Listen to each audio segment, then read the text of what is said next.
Okay, so this is session 2 of Monsterhearts 2. Once again, we return. Breakout hits. The first month of a 3-month quarterly thing. I can think of a couple more titles. This is, there's Underground. It's London. Who knows? These are bad subtitles. I'll get better later. So, we are back with 3 returning players and 1 new one. Chris is here to replace Ryan, who is off at some con, Big Bad Con, I think. Having fun, being amazing, hanging out with other people, but not playing this wonderful game. So obviously some mistakes made there.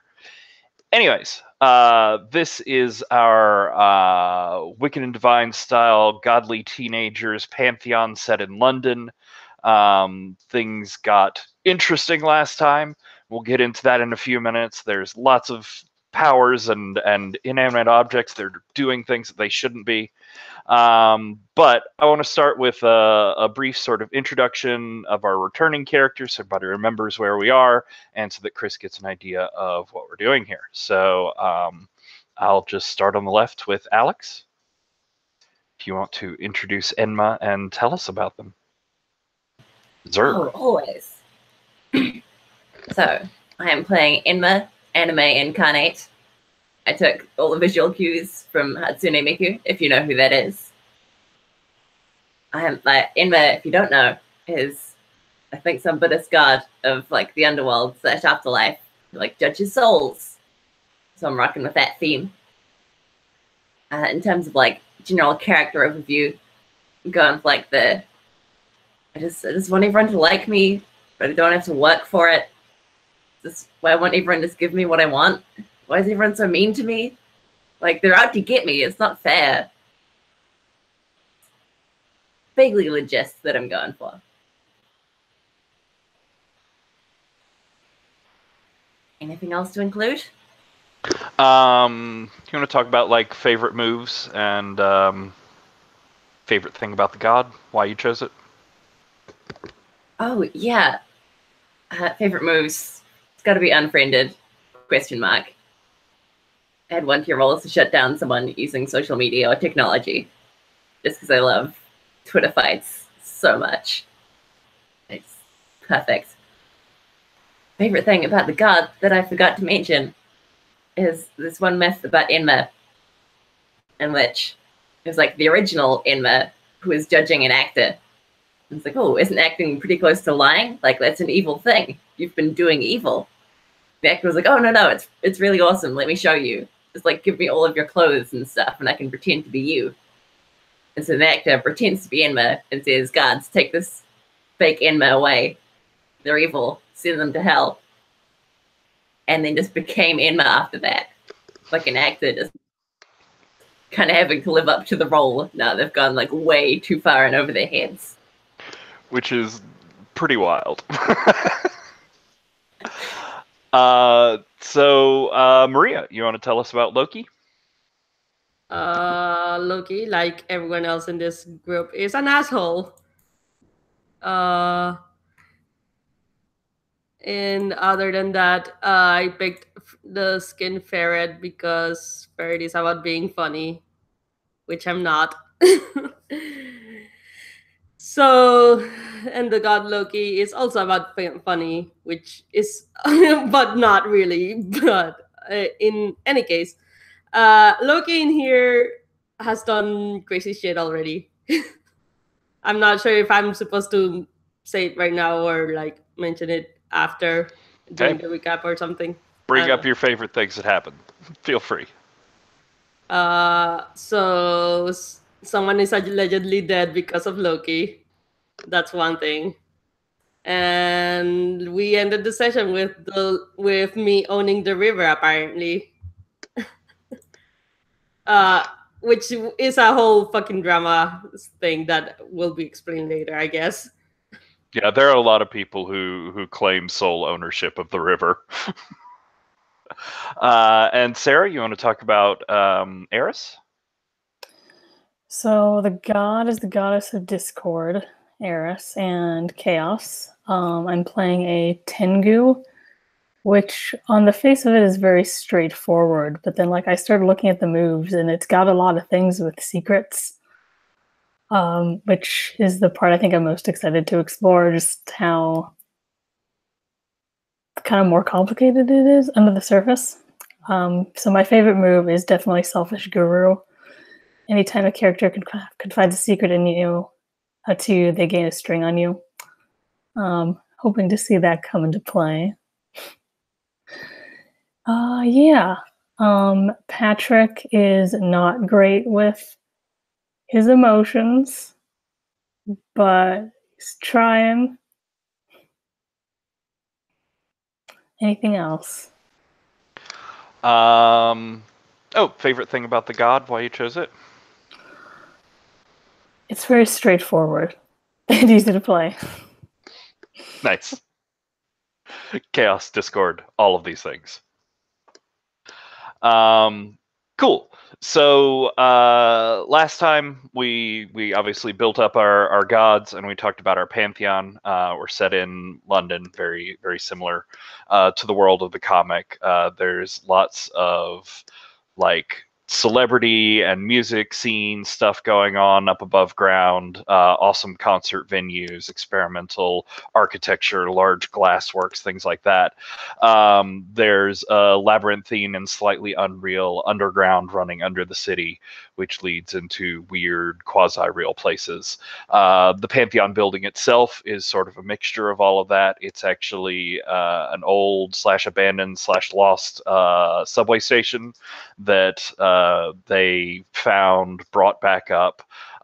It's sort of a two-part structure where above ground it's this like modern art, shards of glass, sort of random crystal construction going up into the sky.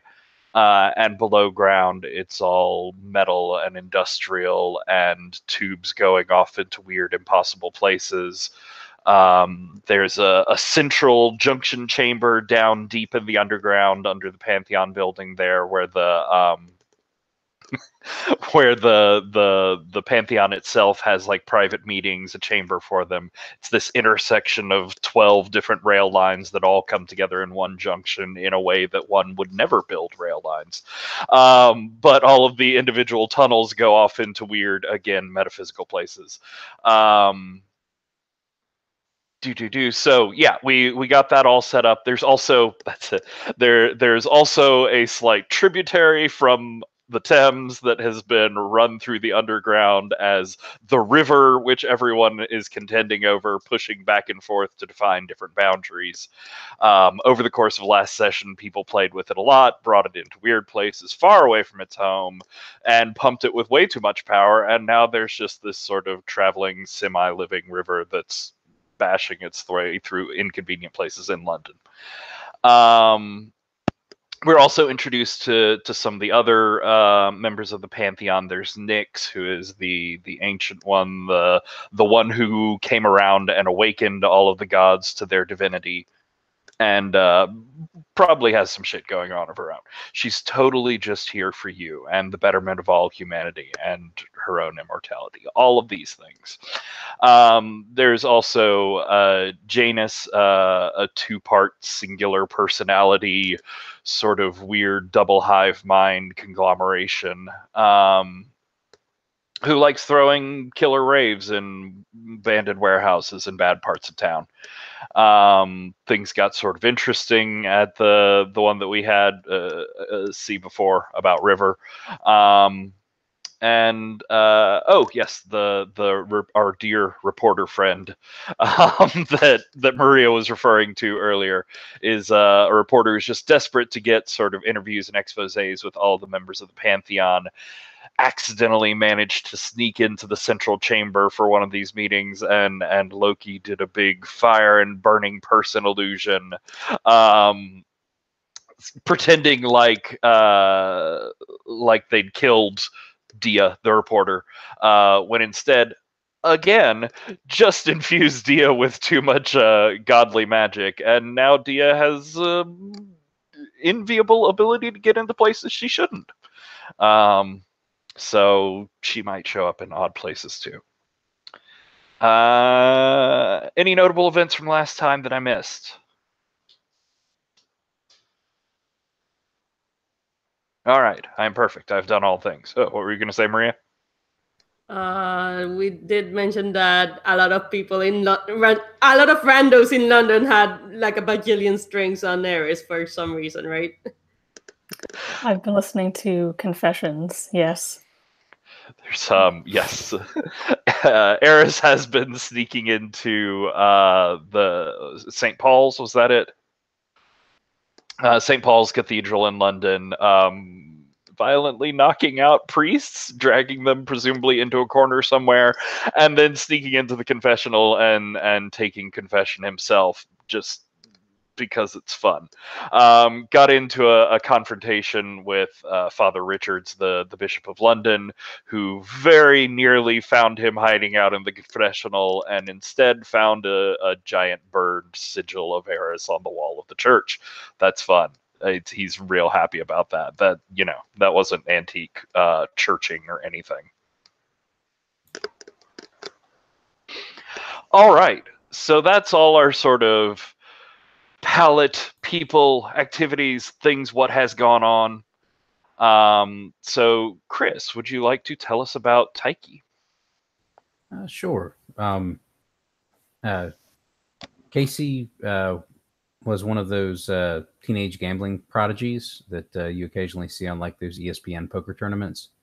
And they made an seemingly impossible play, and at that point the divinity manifested or was revealed, depending on how we're doing it in this one. And that would be the point that Nick showed up and sort of interrupted the proceedings and did her whole thing then. Yeah, and then you know, as a coincidence of that, like literally everybody in the casino that day won. That casino went out of business, and so he has never been allowed into another game of chance since, which is frustrating for him, since that was like what he dedicated himself to up until that point. So he I posted a picture of kind of how I have him envisioned. He doesn't have quite the like iconic looks that most of the other folks were going for, and part of that is just what I see is the nature of the divinity. Like nobody notices Fortune until Fortune's already caught up with him. So he's just not going to stick out of the crowd that much until like a series of insanely crazy coincidences occurs. The reason I chose the god is because Taiki has this, really cool, like almost but not quite karma thing going. For the Greeks and Romans, they constantly had this idea that you should never be too comfortable, because as soon as you get too comfortable, then your luck will turn, that sort of thing. And you should always remember that whatever wealth or good fortune you have could always be flipped on its head tomorrow. And so that was it. It was kind of like Taiki was both like something that people would like worship, but also something people would not want to think about too much, because if you thought about it too much, then something might happen. It's almost like don't talk about the thing in the corner, or don't look at the elephant in the room, because then you have to actually deal with it, that sort of thing. The moves I chose for out of the Devil playbook, in addition to the Devil's basic move, which is Give to Get, I picked Mammon's Plaything, which means that I can spend any strings I have on any main character to add 1 to their roll, and if that roll becomes a 10 or up because of the string I spent, then I get to choose the results for them. And I also took Gift Horse. That's pretty cool. Yeah, I thought so too. Great for like a fortune character. Mm-hmm. And then I took Gift Horse, which means that anytime anybody like turns down my help, I get to mark experience, because people avoid leaving things to chance all the time, and whenever they do that, I think it lets Taiki build up a little payback later. And so the purviews I assigned to Taiki were luck, fortune, wealth, because the ancients always thought wealth was inherently subject to the whims of fortune, and karma in parentheses, because it's not like actual like real karma as in like anything religious, but more like, you know, the wheel of fortune always turns. Like if you're doing well now, you're not going to be doing well tomorrow. There's that sort of sense to it. So it's not quite like, you're earning the thing that you get, or, that sort of thing, or that, but it's more like it's going, things keep changing, and your good fortune is always tenuous. So, and that's Taiki. Cool. So if you just take a brief look over on the Pantheon tab, there's a whole set of graphics and sort of intro blurbs for the other members of the Pantheon if you need to refer to that. Similarly, there's pictures over on NPCs and places. But I had a thing, and then it went, oh dear, it's all gone. It's ruined. God, where am I? What tab am I on? Oh, things are going insane, people. I don't even know what's happening with my computer. Okay, here we are. I can see you. I can see your faces. You're beautiful. You're engaged. It's lovely. You haven't fallen asleep yet. That's wonderful. So, see. Oh, that's what it was. So if you'll notice on the Pantheon, the NPC stuff, there is another god that we haven't had on screen yet, and I wanted to ask you, Chris, about that. It's Lakshmi, Marcus, who is the sort of Hindu goddess of wealth and fortune and things like that. It may sound fairly familiar. And so you've got one shot here. Would you prefer a storyline where you sort of like come in and play with those aspects and are sort of the master of it here? Or would you prefer a storyline where Lakshmi shows up and you're sort of like struggling over the influences that you have dealing with someone who's very much got your same sort of style? I think it could be interesting to have the opposition in there. I'm not sure, from Casey's or Taiki's perspective, the tug of war would actually be exactly in keeping with how that goddess views the whims of fortune. So that would actually be totally in her wheelhouse, and she would love it. Cool. I just wanted to check in with your preferences there. So do you want to go through your backstory there? Sure. Let's see. Pull up the book again. Okay. I regularly supply someone, and I take 2 strings on that person. The supply, I guess, Taiki would be giving would be basically, good luck in random bits of chance, that sort of thing. And I'm not sure who might be interested in that sort of. Well, I'm sort of curious. So just so people can envision it, is there a physical form to this thing that you supply them with? Is there some way that the luck is passed from you to them? Oh, I think it's probably, I would say it's probably like just like a lucky, either a lucky die or a lucky coin, something small like that you can slip in your pocket. Interesting. And it lasts for, almost entirely random time. You never know when it's going to, and when it's gone, it's gone. It turns to dust in the pocket, and the good fortune has disappeared.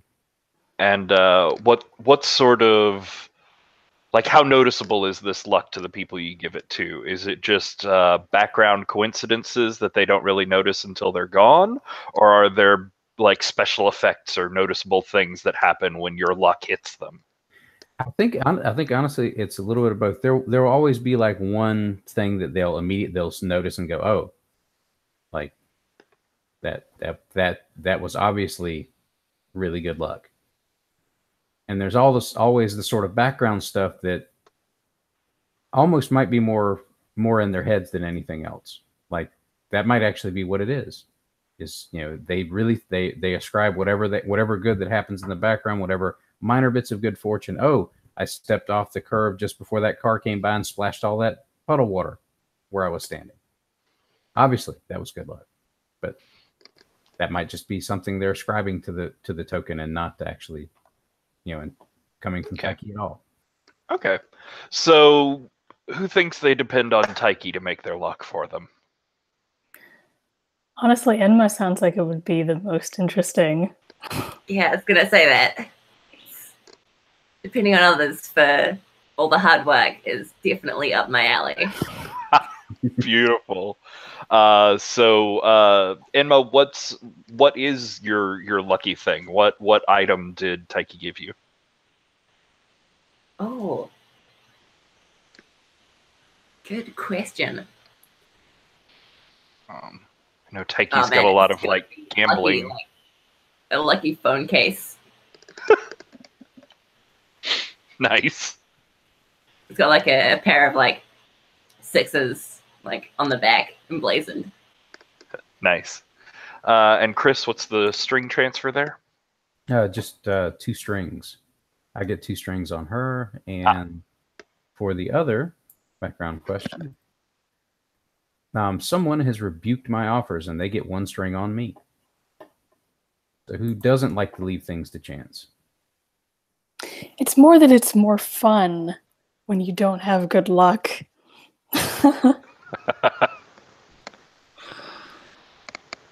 And what's the strings there? Oh, they get 1 string on me. Cool. So I'm going to talk a minute about some things that have gone on the interim. Like I said, it's been about 2 months since our last session. That gave Taiki time to be, found by Nyx, awakened in the middle of a poker tournament, sort of get his feet under him. So let me go through. Loki and Eris and everyone to a certain degree. But y'all are some of the main fighters over the river. This river, it's been weird. It shows up in the most impossible places. You'll be out to dinner somewhere or out at a club, and it'll just be like running through the middle of the floor, or you'll go into the bathroom and it's just completely flooded as part of this river is flowing through it. If your emotions sort of get the better of you, it tends to show up and drench people. It might rain down in a sort of shower if you're feeling great. It might come in and like blast people like a hydrant if you're getting annoyed at them.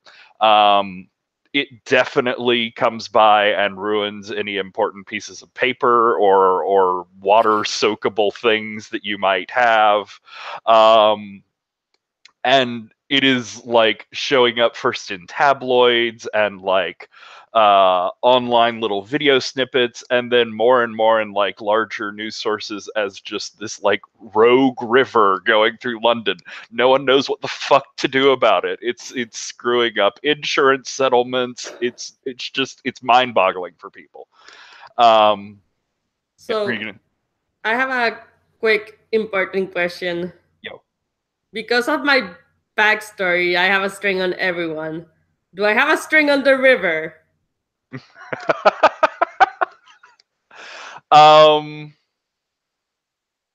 Yeah, what the fuck? We'll see what happens if you try to spend that when you try and spend it. But I'm into it. And you can take a string on Taiki too if you hadn't noted that down.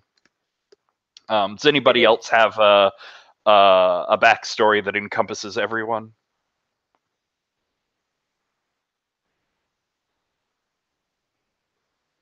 Cool.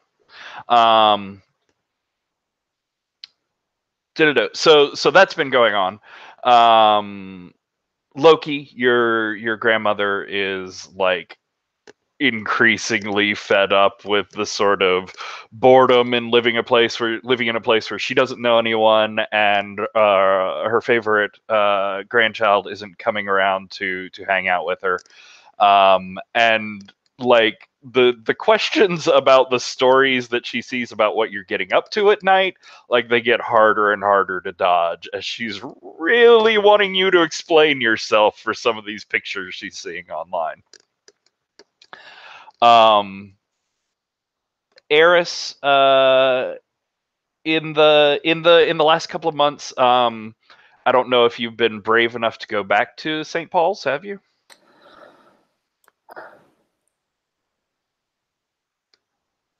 Yeah, I mean, I can't just leave these people.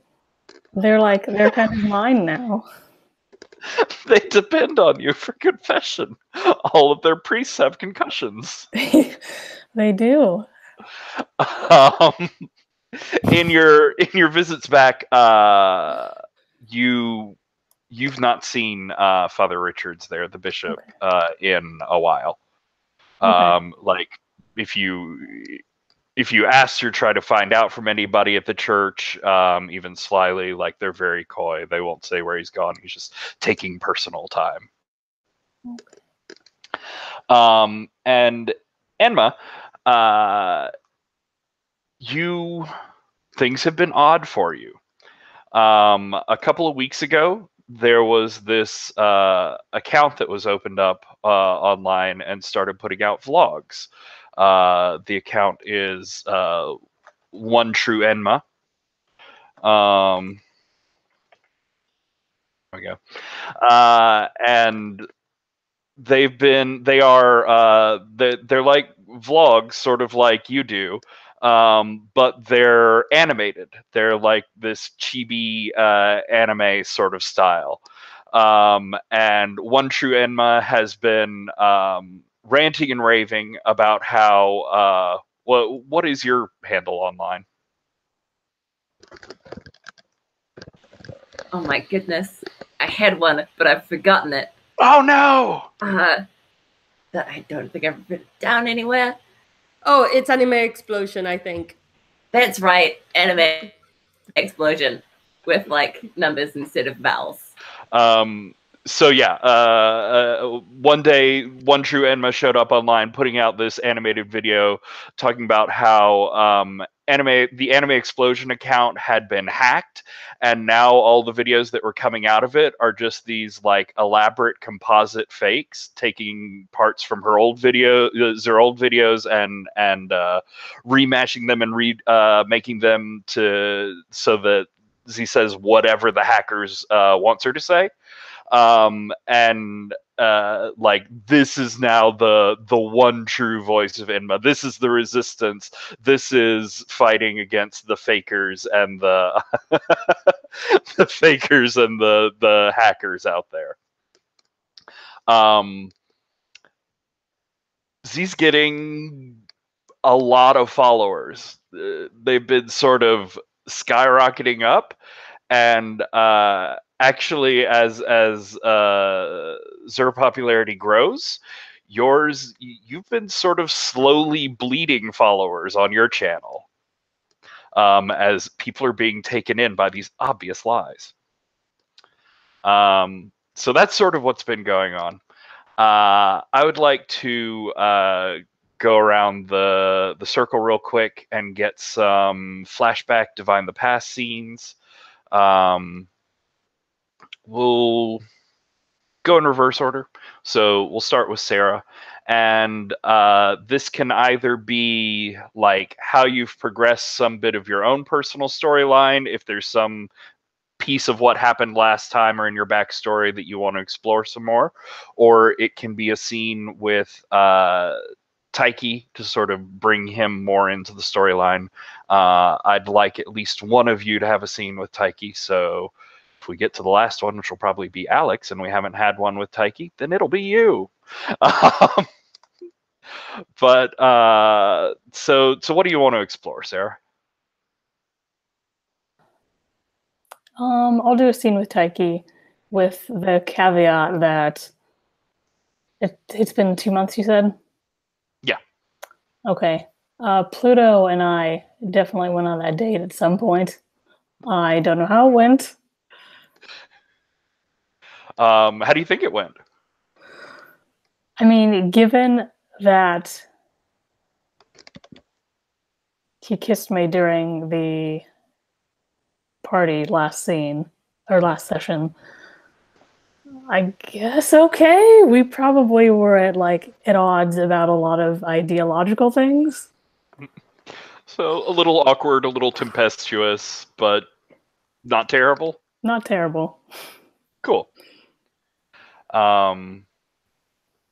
So yeah, Taiki's been around for a couple of weeks now. Do you want to get do you think this is the first time that you met him, or is this some other interaction? What do you think? How does Taiki spend his days? I think Taiki spends most of his days just sort of wandering around, just down the street, and then random bits of crazy happenstance just pop up as he's walking past, and Okay. he just enjoys that. Okay, so I probably meet you. I'm coming out of some falafel place, and just run into you. So, Taiki, what is the weird, almost Rube Goldberg-esque chain of luck that's going on right now as Eris comes up to you? Well, I think in the background you see a person stop just before they step out onto a sidewalk to pick up a coin. Right in front of them, where they would have been had they not stopped at that instant, a small taxi just wishes right past. The driver wasn't even paying attention. During the time that person leans down to pick up the coin, they trip, they fall, they stunt, and the fall takes basically trips a older person near them. That person falls into a small chair at one of the little cafe tables that's out on the sidewalk. As they hit the chair, their elbow hits the small table. It's one of those tables that just sits on that one leg with the little 3 prongs on the bottom. So that topples to one side and rolls, and it rolls up to the entrance to one of the small bookstores where someone is stepping out with an armload of books. Looks like school textbooks that they were trying to get on the cheap. They stumble over that, collapse. The books go everywhere, flying out, and one of the books actually hits down right in front of where Iris is stepping, causing Iris to trip and stumble into Taiki. I straighten up, pull my sunglasses down, eye you, and then put out my hand for you to shake. Yeah. You too, huh? Oh no, that was for this. Oh. And I gesture at the scene. Oh. Yeah, that tends to happen. Wow, that was a really complicated one. I haven't seen that one before. It was the literal Three Stooges. Have we met before? Out of game question. I'm thinking we probably have, at least in passing. If I'm getting the impression right, Nick's probably at least vaguely introduces everybody. Hey, that person over there, that's the new guy. Yeah, she would have dragged you in to introduce you to the homeroom sort of thing down in the meeting chamber under the subway. Okay. Where are you going? I'm not sure. This is kind of the first time I've visited London, so I'm just sort of taking in the sights. Let me show you my favorite place. And I arm around your shoulder and start steering you towards St. Paul's Cathedral.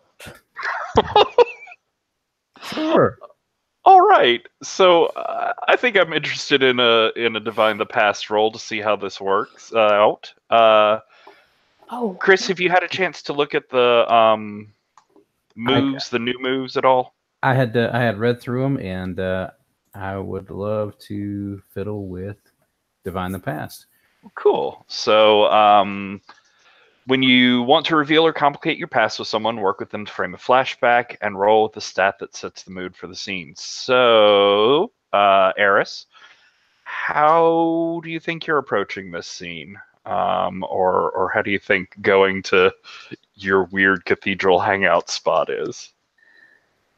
It feels like a hot roll Cool. because it's just like gregariously social. Yeah, you're sort of putting yourself out there and being like, look how awesome I am. Okay, so 2 dice. Yep. Oh, and there's a rolling page link at the bottom of the characters, I believe. Yes, under Loki's column.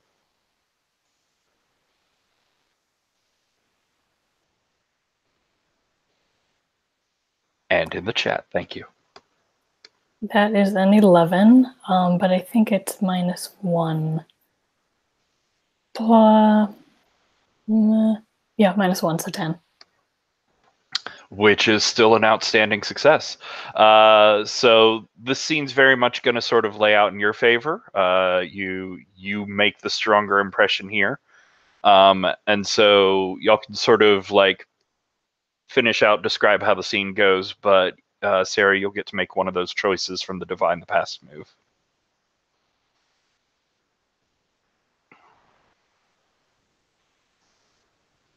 Wow, this is a really nice church. I'm not used to this. We have those like neo-modern mega churches where I'm from, but nothing like this. There's one giant wooden wall that has like scaffolding up in front of it, and there's tarps hung down over to cover it as they're remodeling the burned-in giant apple symbol of Eris that ended up on the wall there. How crowded is the church right now? I think there's a couple. I'm just wondering if I can like go down, like pull the tarp down, and say, "Hey, check this out. Let me tell you the story." Oh yeah. I think there's like a dozen or two people sort of wandering around, public and officials when you get there.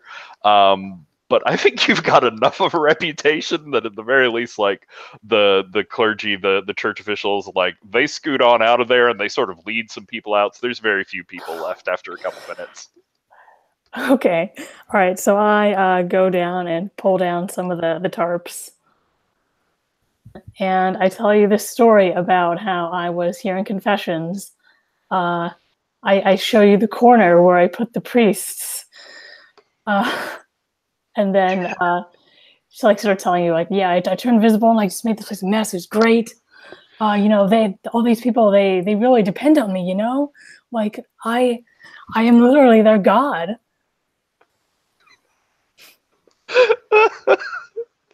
So, what choice do you think you want to make there? Well, I really want to ask a question they have to answer truthfully now. Cool. Okay. But I'm not sure the question is. Actually, I have a move for this specifically.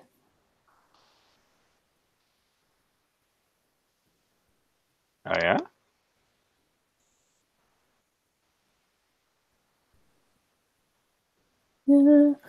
Okay.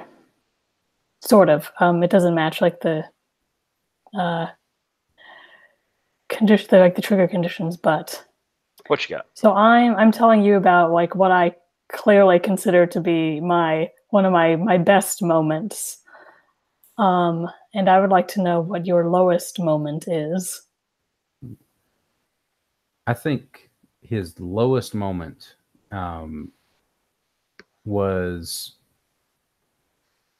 he actually watched a car accident happen that he's pretty sure was his fault, like because he was there, because it was not something that it wasn't just like, oh, one person looked down. It was just this ridiculously overcomplicated mess of a traffic snarl, and he saw the ambulances as he was hurrying away.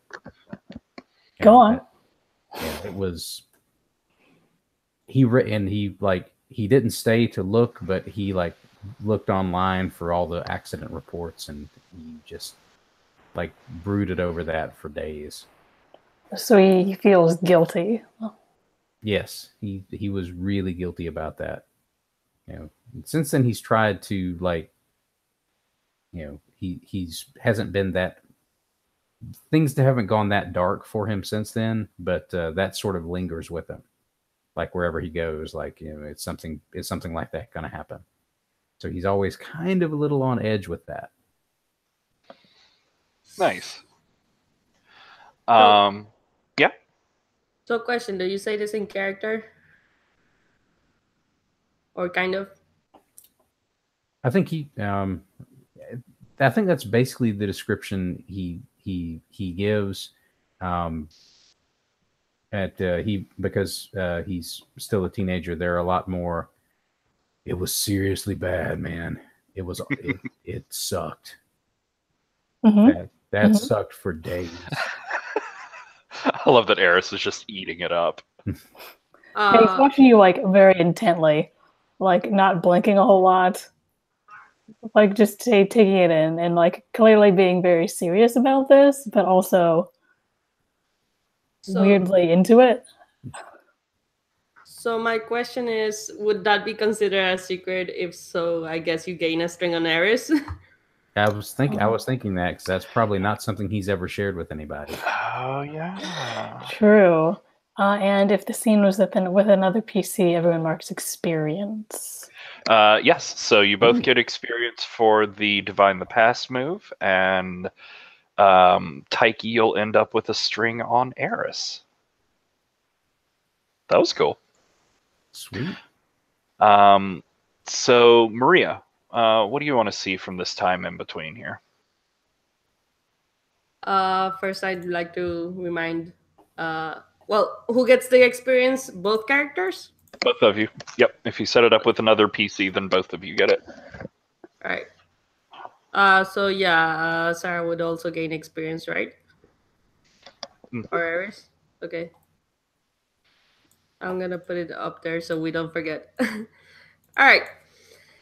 Let's have that grand. I mean, I was thinking of a scene with Taiki, but we already had a scene with Taiki, so I'm gonna have a scene with Grandma.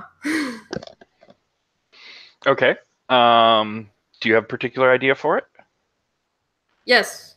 I'm basically gonna say that the photos and stuff are actually Enma's fabricating shit.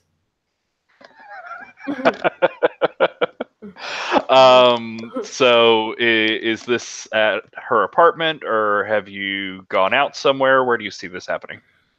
Her apartment. And just to get the sense, in her like normal, nice but not like stellar London flat, where she's wearing like a cardigan, a sensible skirt, and things like that. What are you wearing? Not as I'm guessing not the muscle, obviously, because that's not because I don't, but kind of still, like, I dress down, but like it would be considered dressed up if I wasn't a fucking god. So not quite full on Pantheon look, but still like really stand out sort of thing. Yeah. Yeah, so you're like trying to explain that these pictures aren't they aren't really you. That's Inma's been photoshopping and messing around. Yeah. They look so real, and there are a lot of different angles of this one here, and I think it's you just like setting fire to an entire wall of a club. Yes, Enma is really good with Photoshop. It just seems like a lot of effort to go to, and there is this video right here on this page. Well, Enma is also very petty.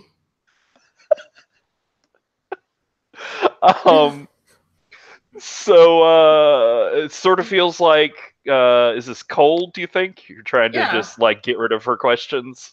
Yeah. Why don't you roll with cold? We'll see how your lies go over with Grandma this time.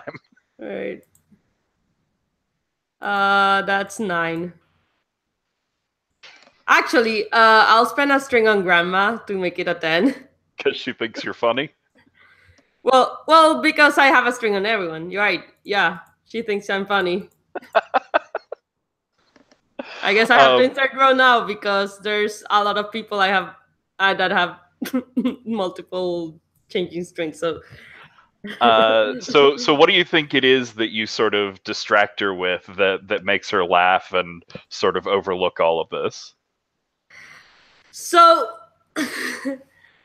I think it's just the like oh my god memes. No, not memes. I was just looking at the at the meme that Alex posted in chat. But okay, so I think I'd say some shitty pun like Enma is the enemy of everyone, you know, right? And I think there's just this like there's this dead silence that comes after it, and it's just so awkward that she dies laughing, like she's not dies, but you know, she like doubles over. She spills her tea a little bit, like there's this really great sort of sweet moment between the two of you as you're like wiping it up off the couch and laughing over your terrible pun. But yeah, you get a choice from the list there. What do you think you want to take?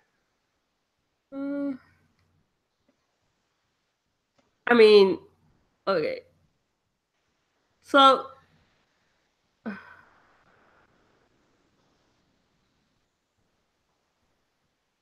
I don't want to give Grandma a condition because that seems shitty than what I'm already doing. And gaining a string would make no sense because I just spent a string on her. So I might be able to ask her a question that she has to answer truthfully, but I have to think about that one. Okay, we can circle back around to that at some point. I think.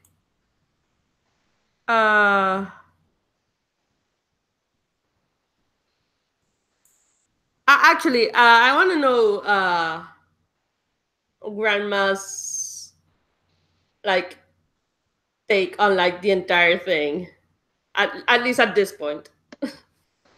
Like, what is like the question would be, what is your understanding of the whole Pantheon situation at the moment? So, I think as y'all are sort of laughing over things and you're sort of settling back down, she like looks down at the pictures again and looks up at you and gets this like her face goes red, and she just sort of says like I suppose I don't really have any real right to be mad at you. I mean, I was young once too. I did crazy things with friends that I, wouldn't normally admit to. There was this one concert that I went to. I was, I faked a note to get out of school, and me and my friends went, and it was fun, and we might have had a little bit too much to drink, and I'm not saying that my parents had to come bail me out of jail, but I have seen the inside of a jail a couple of times. I'm just saying that I understand things get out of control. Your friends are there egging you on. Some things happen. Just, try to stay out of the newspaper with it. And like she's very much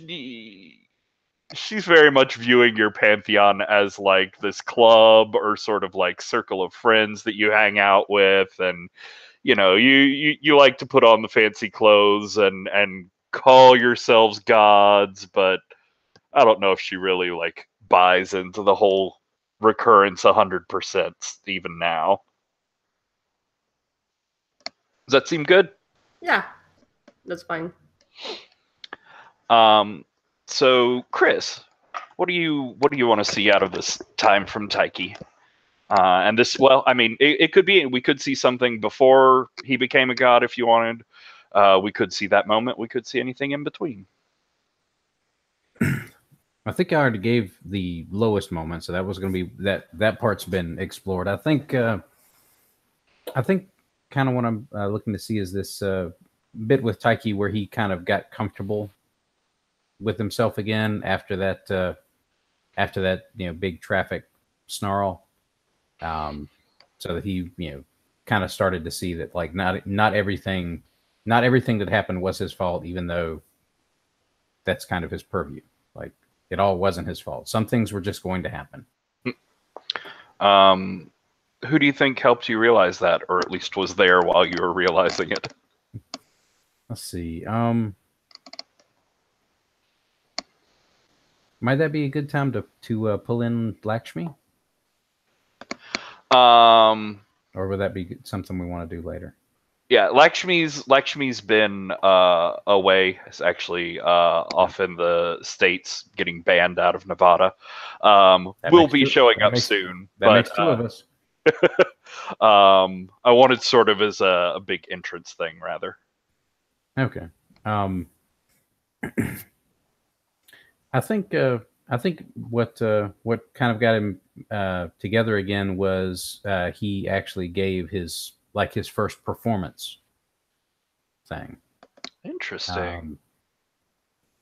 And which was really interesting because he had no musical or performance talents before. I mean, he was good at playing poker, and he looked like someone who was really cool playing poker, but that was the extent of it.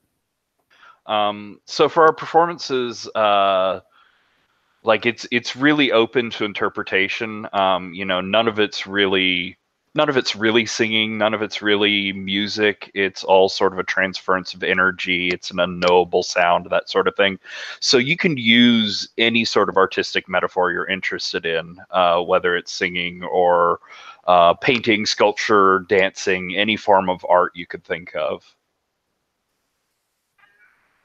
I think for him, I think what he did is he put together this ridiculously overcomplicated stage show, like performance art, with all of these eminently breakable things, like crystal, the thinnest possible like Corningware dishes, expensive china. He managed to finagle a couple of like Ming vases and things out of museums. They don't know how he did that. Wow. Every once in a while, it just seems like those security systems just go down for a few minutes during maintenance periods, and anybody can just walk in. Amazing how many of those things happened. And he did this huge, this big piece of performance art just, out in the park. And he started it like a set of dominoes, knocking each thing over, and everything rolled around, like hit other things, knocked them down in this big giant wheel, with that classical, like, Rota Fortuna, graphic, and nothing broke. So, do you think someone was there, like, talking you up, getting you pepped up for the performance? Do you think someone was there to see it and reacts to it in some way? I think I'd like somebody to kind of be there and like, be someone who kind of maybe talked him into trying to do that. Like, seeing if he could focus himself long enough to actually do one particular effect, as opposed to just letting things randomly happen. Gotcha. So, who do you think was trying at least to talk you up there? Let's see. I don't see that as being something Iris would really do. because it's not breaking things. It's inherently anti-breaking things. And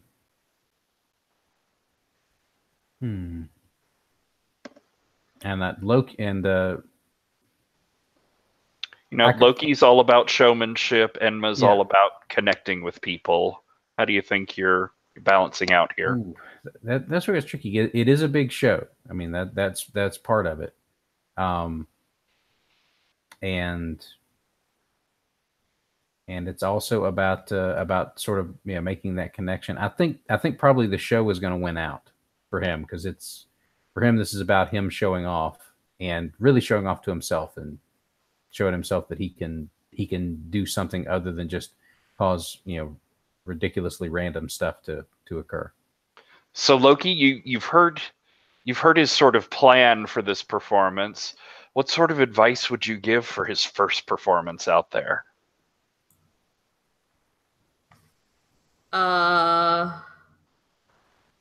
Break a leg.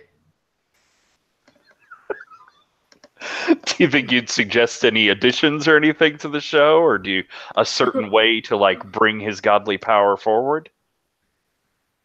I'm trying to that was like the joke, like actually break a leg, but no. But Loki is like, but that was the kind of the plan. Like, I think it's like making Taiki laugh was part of getting it to work. I gotcha. So you just see Taiki getting like more and more wound up about this whole thing, and you're just trying to puncture his sort of ego, make him laugh, break up the seriousness of the moments. Yeah. I like that. So given that, how do you think you're approaching your performance here, Chris? And I'll give you a choice. You could go with Divine the Past, or you could do a performance move just to see how it went here. I really kind of want to play the performance move. Cool.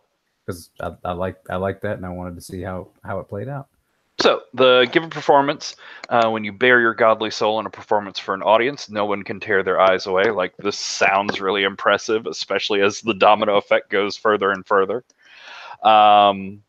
So, you're going to roll with dark, and do you have anything to your message besides just like, I'm here, I'm a god, look at me? I think that's really it. The for them. And the message to himself is, you don't have to just be random. You can do things that you want to do. The power doesn't have to be a randomly firing thing. It can be something that you focus. Nice. Why don't you roll with dark, and we'll see how that goes.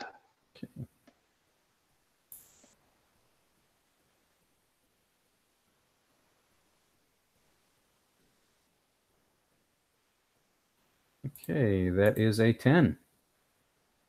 Nice. So on a hit, the audience is changed by your performance, gaining you a string on the person most affected. So the easy choice there would be Loki, but you could also like call in that one of our other NPCs or even one of the other gods happens to be in the audience at the big climax. What do you think?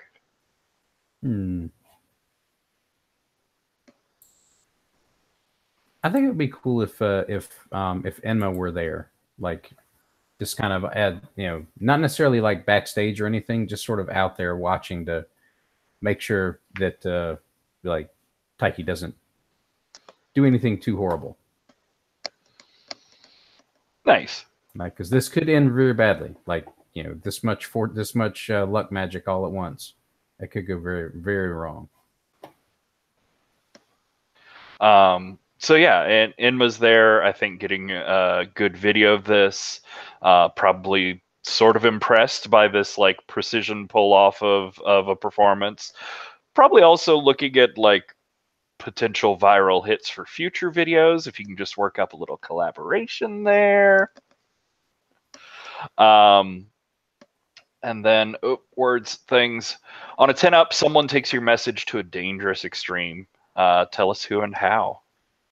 Ooh, I think let's see. At that point, does that mean basically somebody in the audience?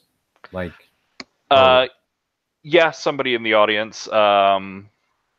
Usually could be one of your other gods as well. But yeah, something goes a little further than you intended here. I think some members of the audience like start to basically do ridiculously risky things, like as they're in the audience, like the equivalent of like a heavy of like, you know, about like a heavy metal mosh pit, but doing stuff that's even more ridiculous than that. Like they're tossing people up in the air and then letting them fall. And do you think maybe they're like people are trying to dive between the dominoing things before they fall, stuff like that? Yeah, the stuff like that, and like doing like way, you know, stunts that you wouldn't want to see a professional wrestler try out in an open field, like stuff that's just ridiculously dangerous to do.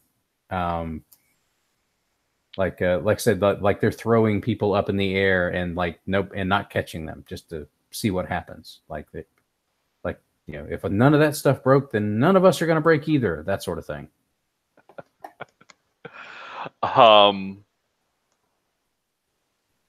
And you know, so I think you can either someone gets seriously hurt and you have like an ambulance show up to interrupt your first performance, or you can take a harm as you throw yourself out there to stop these idiots from like breaking all their bones.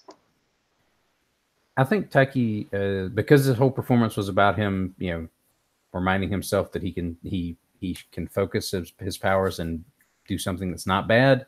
I think he's going to take the harm on that one.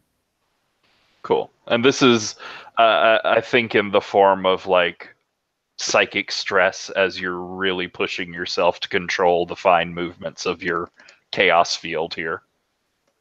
I like that. Cool. So you have a very kinetic performance style. That's fun. Alex, what do you want to see for Enma in this in-between time? I mean, something and Eris tried to punch me in the face. So I'm down for a whatchamacallit. There's words I'm trying to use here, but like a slightly tense reunion.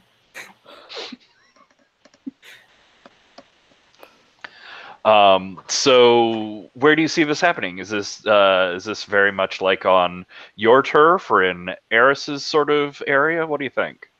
Oh, it's totally unlike the riverbed in the underground where the river used to be, but it's since moved somewhere else. So yeah, what do you look like, and did you find Eris here, or did you call Eris here? Oh, definitely called Eris. Oh, that's a problem. I don't think he'd come.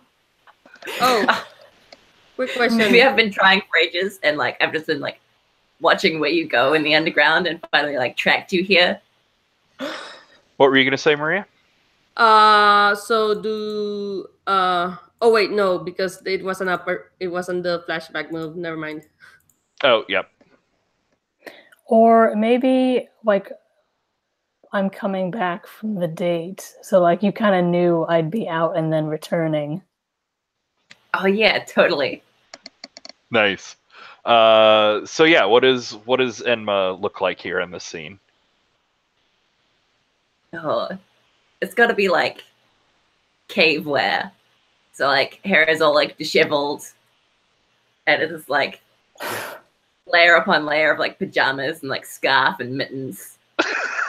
Like, ready to go into hibernation. And Eris, what was Eris's date outfit? Very much the opposite, because he would have like dressed to impress. Yeah, so he looks like just super nice.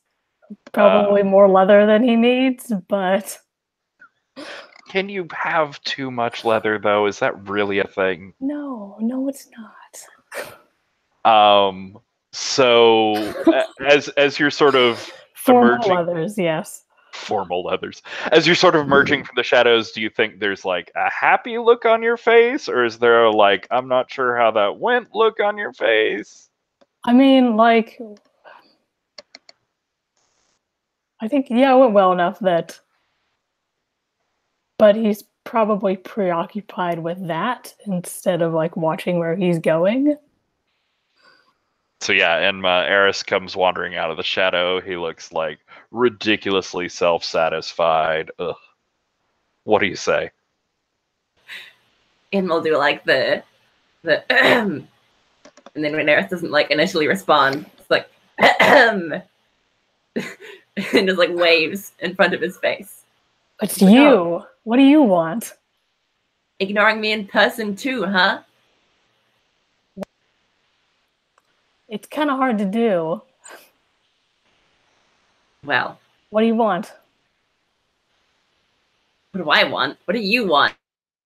You keep like picking on me. You're just so mean. I'm mean. Yeah, you're mean. People watch that video you posted. What? I'm kind of like getting closer to, like, not in a sexual way, just like refusing to like take a step backwards, but like leaning as far back as possible. What about you? What do you want? Look, you started this. Me? I just want you to stop it. Me? Yeah, you. No, that is not true. It is true. It is so true. Prove it. Video evidence, or it didn't happen. Prove it. Do you have a video of something like this? You definitely have the video of me throwing myself in your direction at the thing last session. That is a very good point.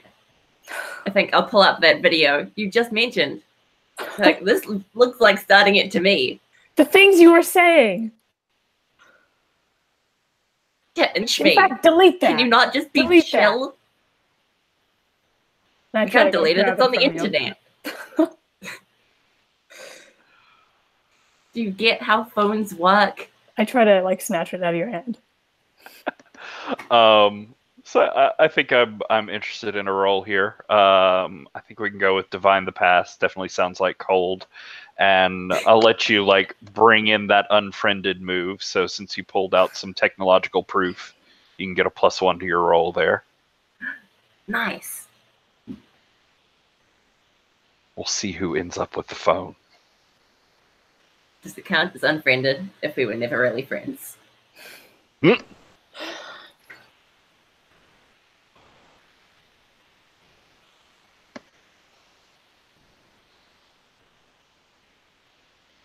That is a 12. Wow. So yeah, that went fairly well. I don't think Eris gets the phone unless you like, but what do you see happening here, Enma? Oh, it's totally got to be as Eris is like so focused on like how well the date went and like wasn't really paying attention to the surroundings, didn't realize we were in the riverbed.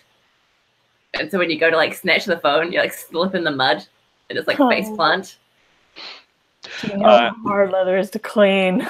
I definitely think it's even more than that. Like it was dry, it was safe, but right as you were taking that step forward to grab the phone, I think that's when the river just comes rushing through again. Strangely, just on half of the riverbed, the half you're standing on, and so you end up like swept off your feet, laying down there at Enma's in front of Enma, like soaked and dripping in mud. The idea of the river like sweeping me away, and you just hear me like yelling as I disappear down into one of the caverns.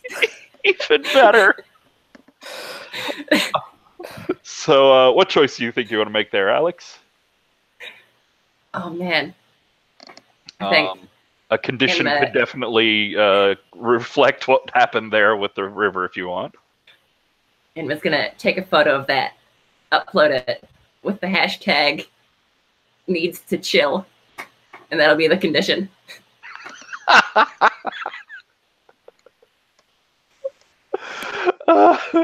You were talking to the wrong person. Okay. So I think that's all beautiful. Obviously, in these 2 months, you have all perfected your ability to successfully communicate calmly and rationally with each other. Everything should be smooth sailing from here on out. So we're going to take a break here in a moment. But to sort of set up where things are going, for one reason, I think that's just an option. It's one of the choices. no. It's I should separate that out. No, it's just a factor of if you do it with another PC. So yeah, both of you get experience. As yeah, you ended up doing a performance, and Loki was with her their grandmother. So for whatever reason, all of y'all are at the Pantheon. Given general predilections, I imagine underground, but you could be in any part of it you want. You're going about your business, doing godly miracle things, fighting over a river, fighting over that piece of paper over there, whatever you want to fight over. When there's this strange, like, tink, tink, tink, tink sort of sound from up above. It sounds like hail, like maybe hail is hitting the glass structure up above. But as you are sort of whoever's heading up to look at what's going on, as you get up there, you see sliding down the random panes of glass. It's not hail, it's coins. It's like gold coins that are raining now heavily from the sky, sliding down all these glass planes and sort of ending up in random piles and pools all over the floor, until there's this one, like, big one just building up in the center of the room under all this glass. It gets to about 6 feet high, about 10 feet across, before it just bursts up into the air in the shower of coins, and come striding out is Lakshmi and Lakshmi's entire entourage around him, as he happily greets everyone. And we'll have a song from Lakshmi for you to enjoy while we're on our break here, and we'll come back, we'll say 9 minutes right on the hour.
Return of the wigs. I realize there's some people here who haven't seen my other wigs, so I can break them out for everyone. Nice. Nice, very nice. Patrick, I now have had to add that Bruno Mars song to my playlist on Spotify. that was so perfect. I can literally see the Lakshmi character in that song. Yeah, there are some videos that have been like eating away at my brain. If I want to use this for a character,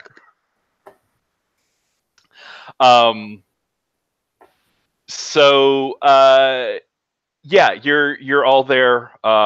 This whole like shower of money from the sky and Lakshmi appearing out of it has happened in front of you. Out of this central pile of treasure, coins, whatever this is, there's like a couple dozen people following him out after that. There's people with like drinks. There's a couple people carrying like a fold out bar that they then start mixing and handing out new drinks from. There's a couple people carrying like a roulette wheel and a craps table, and they begin setting up like gambling here. It's I think several of them are like obviously branded as being from the Luxor in Las Vegas. You have to figure he probably just like picked them up and walked. But yeah, there's this may be enticing for you, Taiki, but yeah, there's various gambling being set up here. They're grabbing random people that were just in the Pantheon and pulling them over to tables. Music starts up. Somehow he's got some sort of light show going on in here, even though there aren't lights and it's open air, so lights shouldn't really be working great during the daytime anyways. It's a fucking party. And so we'll go sort of a different direction and end up on Taiki last. But Loki, where are you? What's your reaction to this? Okay, why do we have another one of these fucking luck gods? And he just happens to be standing right next to you, handing you a bottle of champagne, saying, "You know you love me. You have to have more luck gods, so there's more lucks, there's more funds, there's more everything flowing around. It's been forever, Loki. What have you set on fire recently?" As I'm sorry, I already carried my shit and I pull out my own champagne bottle, which I have because I have moves that let me do that. A move, but so yeah, I think yours is like in the war of champagne bottles that I know nothing about. I think yours is the definite winner. Like more expensive, more classy, because you got it from your special stash. So are you pulling that out to share with him and sort of have a moment, or are you pulling that out to be like, bitch, I got my own? The latter. All right, I'd love to see a shutdown. Oh my god, I need more gold, honestly. Oh, that is an 11. I don't think you need much more gold. So let's see. Choose one from below. I need to actually look at the sheet now. Okay.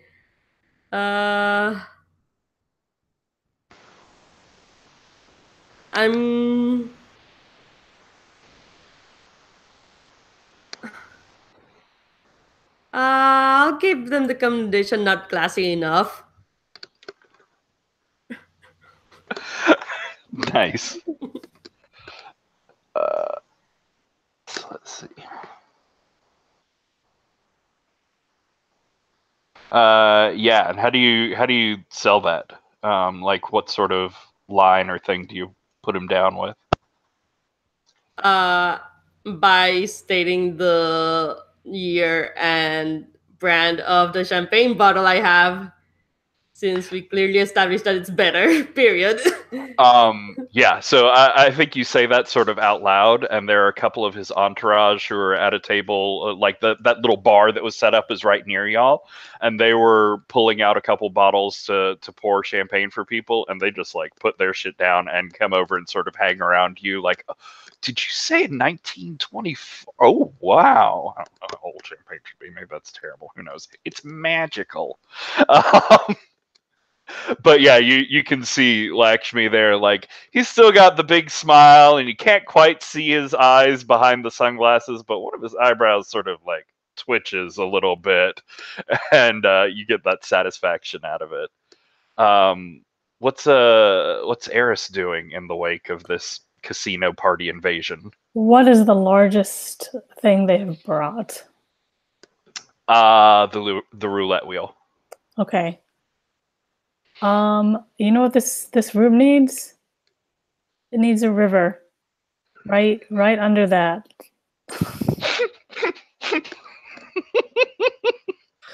I would like to perform a miracle. I think, unless I can just call it. I like a would there be another move? I'm sorry, I'm being indecisive now. No, to answer the question in chat, I'm the one with the string on the river. Excuse me. But apparently it listens to me for some reason. Also, everybody believes they have no river. Okay, but can we talk about how we should make a custom move related to summoning a river?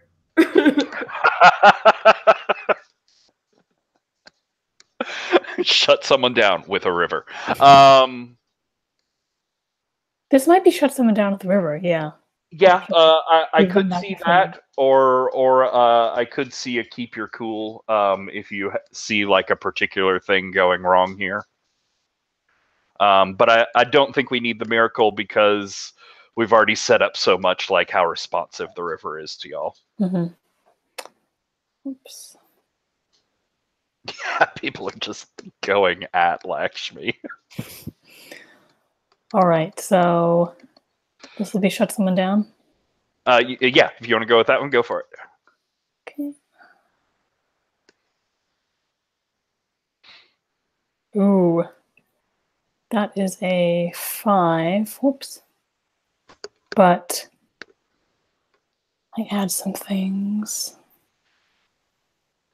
+2 is 7. Ooh, just squeaked by. So yeah, he's gonna give you a condition back, but what pick do you make?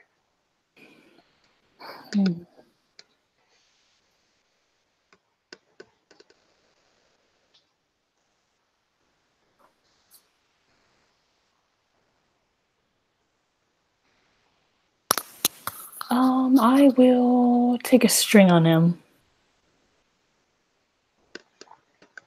All right. And again, like, the smile dims about 10 watts.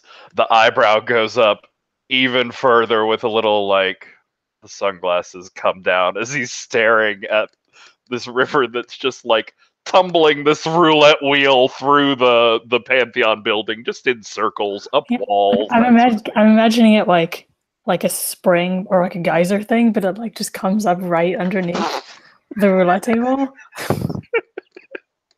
Nice. I think it's sort of like it fountains up with the roulette table, and then sort of like dolphins playing with something, like it sort of spouts up again and keeps tossing this thing back and forth all over the building here.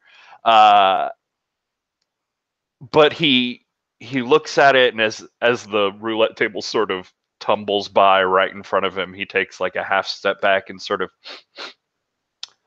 oh, you had to use Loki's magic. I understand. Don't worry. You'll get there on your own someday. And so I think not good enough. All right, I just flip him off.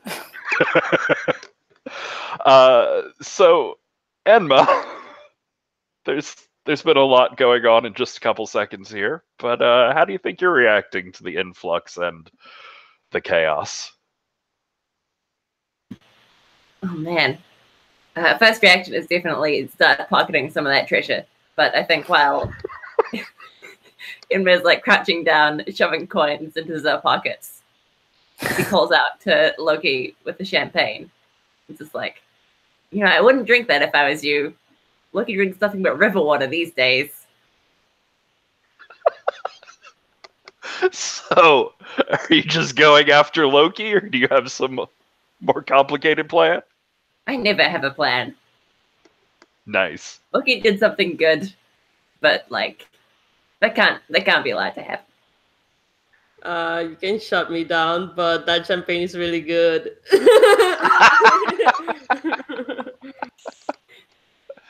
All right. Well, let's go with shutdown there. Yeah, good. Random insults screamed from across the room. All right, shutting people down.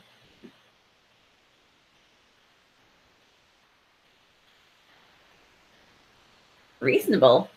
That's an 8. So, Loki's going to get to hit you back, but what choice do you make there? Loki does have a string on you.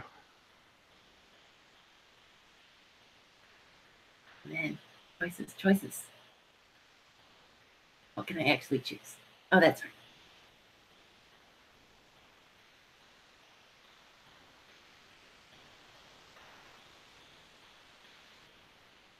I want to do a condition, but I can't think of a good name that is like a pun of thievery and rivers.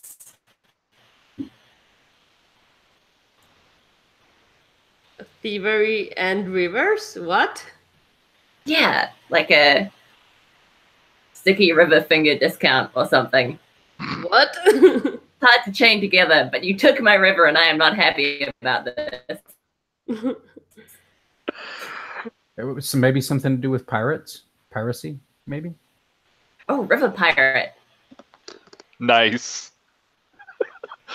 River pirate. I'm happy with this. All right. What does Loki hit back with?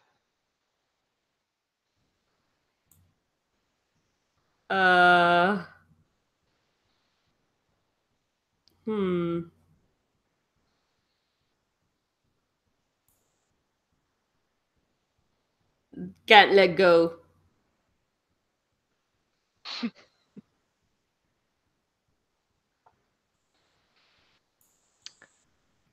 So, Taiki, this is the first chance you've had to meet Lakshmi in person. I don't know if you've been looking forward to it or dreading it, how you feel about that. But Loki just sauntered over and started randomly insulting and drinking people. Eris threw a river at stuff. And Enma's just, not to be left out, shouting insults from across the room. It's a delightful welcoming party, but what do you do? I think Taiki walks up to Lakshmi and like puts an arm on his shoulder and said, "I see you brought a poker table." And he sort of turns his head and looks at you. And now that we're talking serious business, like, he takes off his sunglasses, sort of folds them, stares at you straight in the eyes. Yeah? You feel like you're up for a game? I'm always up for a game. Yeah. What were you gonna say? I said you know what they say about wheels and fortune. That wheel's doing some crazy things. Who knows what's going to happen? Let's go throw some cards around and see. So yeah, the people that were there on Loki's arm, like, they heard this going down. They're calling over to other people. This is quite the thing. You get the sense that Lakshmi hasn't sat down to play anyone in quite a while. He doesn't view it as fair to people. So they haven't seen him go up against anyone, much less someone who might be able to play against him in a long time. So there's this sort of like dare party atmosphere, people circling around this table as you come up. There's a dealer there who's all in like Lakshmi's golds and reds, got the visor pulled down so you can't quite see their eyes. And what's the game? Poker, blackjack? What do you want to play? Oh, definitely poker. So cards come out. Go fish. The dealer is all like professional and business-like, and two of you are staring at each other over your cards. What do you say, or not? Like, how are you playing this? How are you trying to play him? Well, since we're playing poker, I think Taiki is. I mean, that's his game. I think he's using the raises to constantly like egg him on, and he's playing with his luck. Like he's saying, you feel like luck's on your side tonight. You want to raise that? You want to see that or raise it? Come on. And he's sort of just prodding him with that. I'm thinking it's probably like basically a provoke move to get him to basically stretch a little bit further than he's comfortable with, especially against somebody else that futzes around with luck. Nice. Yeah, I think you like even before your godliness, like you were good at this. You're good at reading people across a poker table, and you get a sense like he is not someone easy to shake. Like he's covering really well here, but all this other shit that's gone on in the last 5 minutes has thrown him off his game a little bit. I think maybe technically what I'm trying to do here, sort of as an, in a maybe a move context, is really like turn him on, like get him to react to what I'm doing as opposed to playing it like he would want to play it. I gotcha.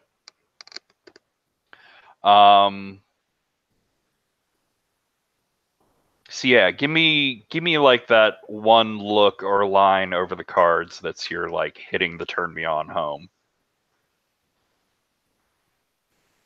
I think he sort of spins his cards out to glance at his hand and then sort of folds them back in, then lays them out and spreads them out in front of him. He says, "So, you want to call? Or you want to fold?" Give it a roll. Let's see how this works out. Oh, there's a couple of dice in the way. Dang it. Hold on. There we go. Get mine back up there. And reroll selected. Oh! Let's see. Did I roll that with hot? Yes. Then that is an 11. Good lord, y'all are great at everything tonight. So turn someone on. When you turn someone on, roll with hot on a 10 up, gain a string on them, and they choose a reaction from below. Okay. I get a string on him, so that lets me do some other stuff later on. So yep. I like that.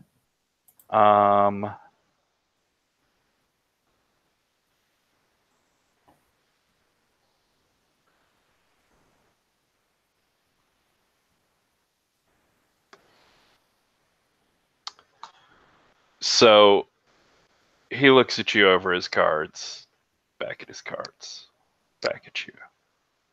He says,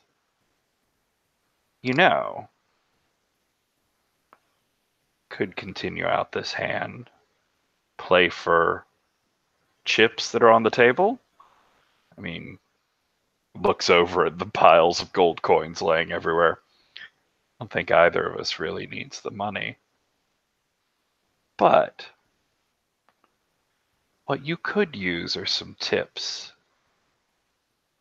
I've seen the videos of your performances, especially that first one. They're good.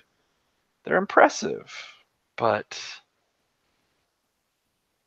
you're thinking too small. Your scope, it could be so much more. I've had almost a year. I could teach you. What do you say? We walk away from this and I show you the best tricks I've learned.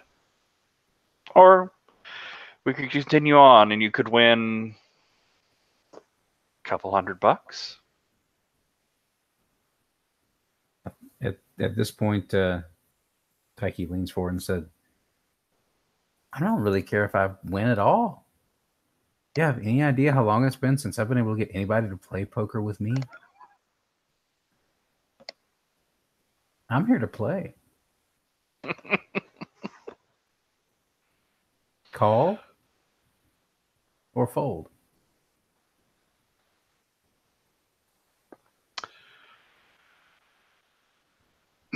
He's not happy. But you see, That sounds like a shutdown. I mean, don't mean to GM, but like that sounds like a hard shutdown. we're still in the sort of middle of this playing out the turn on, I think. Okay. But yeah, he lays down his cards, call. And I think as you lay down yours, it's like a close thing. I knew poker better, I would say it. But his hand is amazing. It's just 1 degree under yours.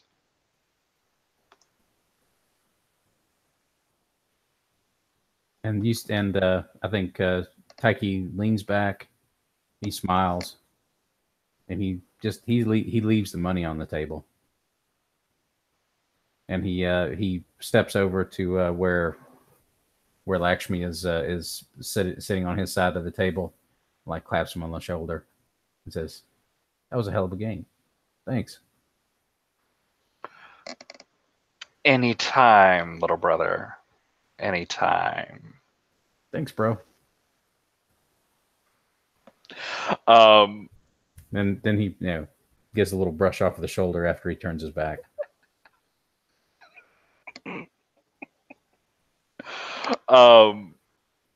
Yeah, I think it won't be long. Like, he doesn't get up and leave then. You definitely didn't drive him off. That would be ridiculous. But it's not more than 15 minutes before he's talking about, like, I forgot how boring and dull this place was. This whole block is just the worst. And he starts talking about, like, moving this party somewhere more interesting, somewhere more fashionable, somewhere more further away from you.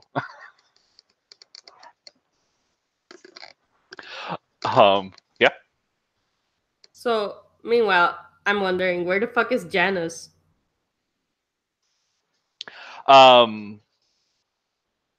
Janice, Oh. I always want to say Janice, but I think it's actually Janus.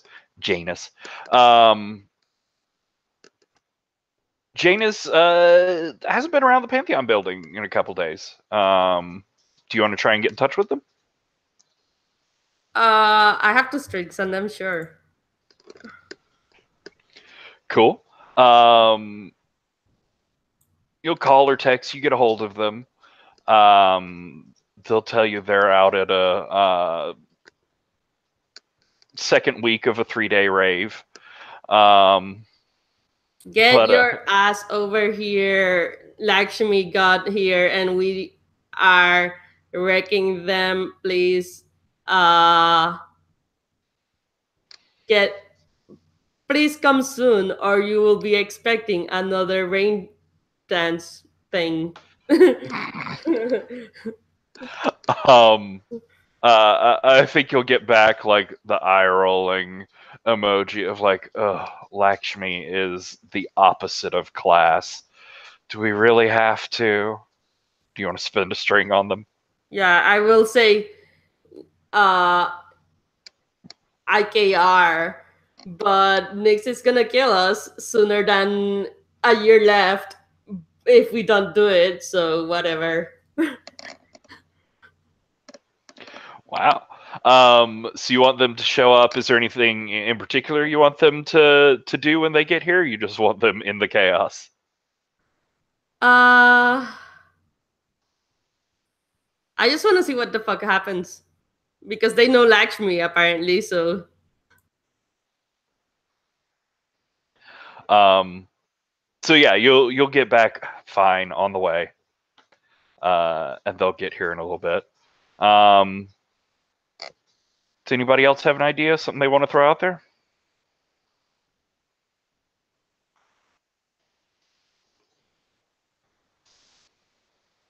I think Taiki's going to start drinking after that, like celebratory. That sounds like the best idea. Yeah, whatever is the most interesting drinks that we have around here. Either the fancy champagne probably isn't really his scene, but if there's like, weird flavors of beer or anything else handy. yo, I have everything. It's true. Then that would be perfect. Everything sounds exactly like what I want.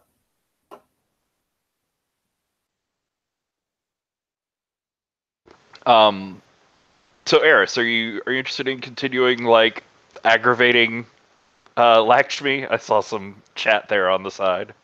Oh, just if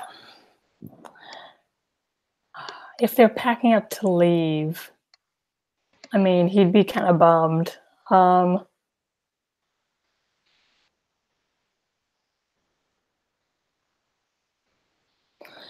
Can I spin that string to find out what it would take to get him to stay?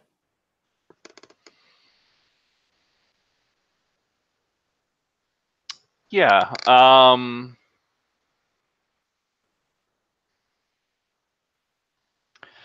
So he came in and tried being impressive in front of the new kids, and got his ego sort of beat up for it. So if you want him to hang around, you have to appease him a little bit and give him some people to be impressive over, which means getting a crowd here, getting a party started up, something.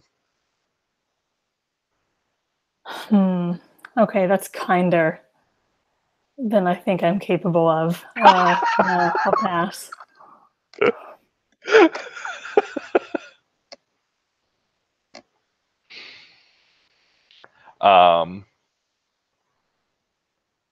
I think you hold on to that string then. Do I? I thought... Not sure exactly, but the feeling I have is that like if the tempt offer is turned down, you have the string still for later. But does anybody know specifically different? I'd have to double check. That sounds like it should be right. We'll go with that for now. It would suck to spend a string and get absolutely nothing for it. The opportunity. But yeah, so do you have anything else you want to go for here? Okay. Enma, you get a alert on your phone, ping. You look down at it, and there is a new upload from One True Enma. It's the scene that you're standing in. It's this like animated version of all these coins falling down and around, and it's the One True Enma giving their take on this whole scene and like blasting out to everyone that Lakshmi's back in town, and you're realizing that you hadn't even thought to put that out there yet. Like you had a scoop and now it's been taken from you. Oh my What goodness. do you do? Oh man. I think Inma like looks around panically on the phone, just yells out like, "Who the fuck is it?" Yeah, I think that's a good point. This is a perfect sort of situation for trying to keep your cool if you want to not look like a spaz in front of everyone. Nice. What are you afraid might happen here? I mean, you put it pretty eloquently yourself. Think maybe someone might capture you on video in this moment?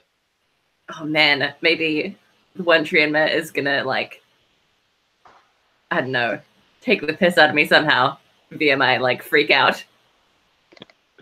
Nice. Why don't you roll with cold?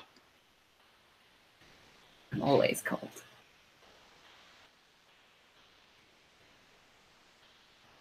That is an 8.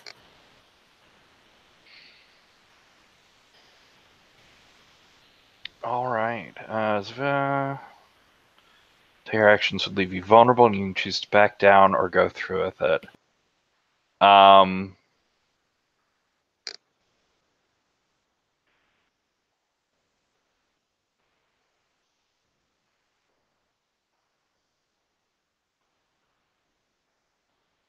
So,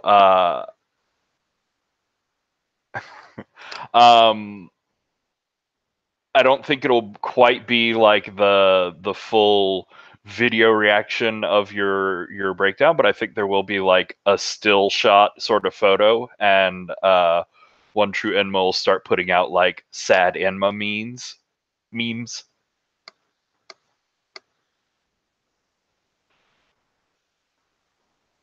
Oh man. And if I go through with it, it's like trying to find out who it is here. Yeah, if you go through with it, would be like staying on scene and investigating further.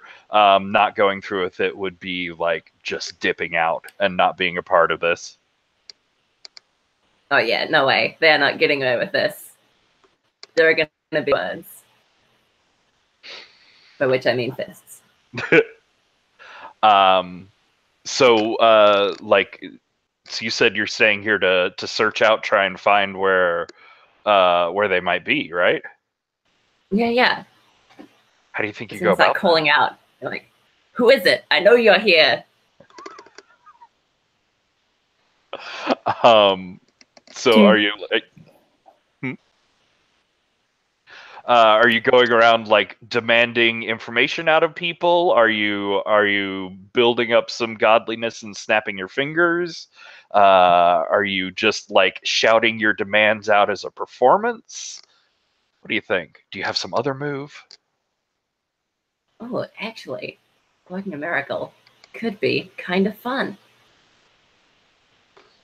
All right.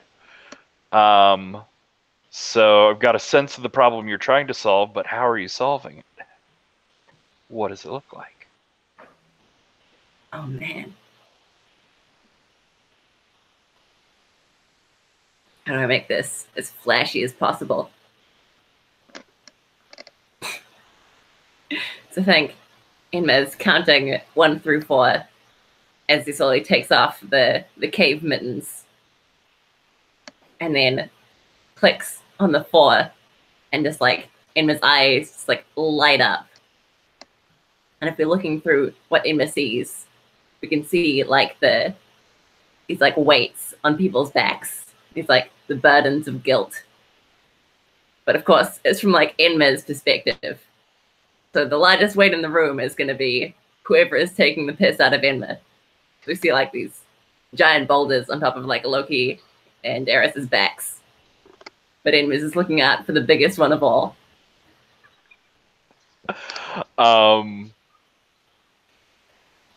So you're looking through the crowd. Oh, what are your consequences you're going to choose? Oh. We got to go someone sees what you don't want them to. All right. And then, what's another good one?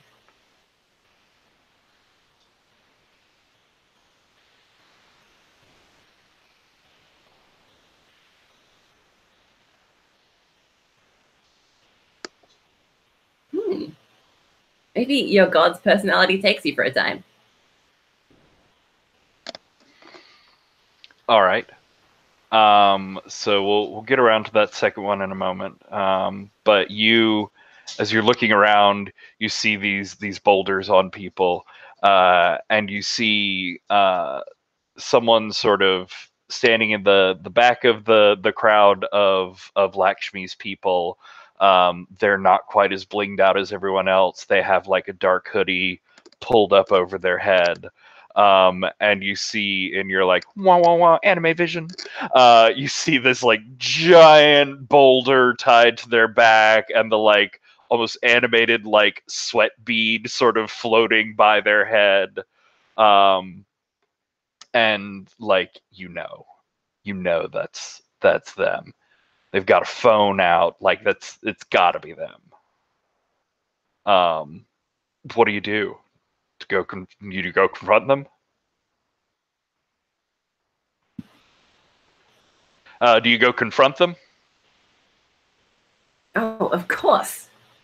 Is the personality switch happening now, or is that a? Well, it's sort of, we're in the middle of it right now. Yeah, it's gonna come up in a second here. But I think you go over and you like, sort of stalk up behind the person, grab their shoulder, turn them around, and pull off their hood. And it's one true Enma standing in front of you.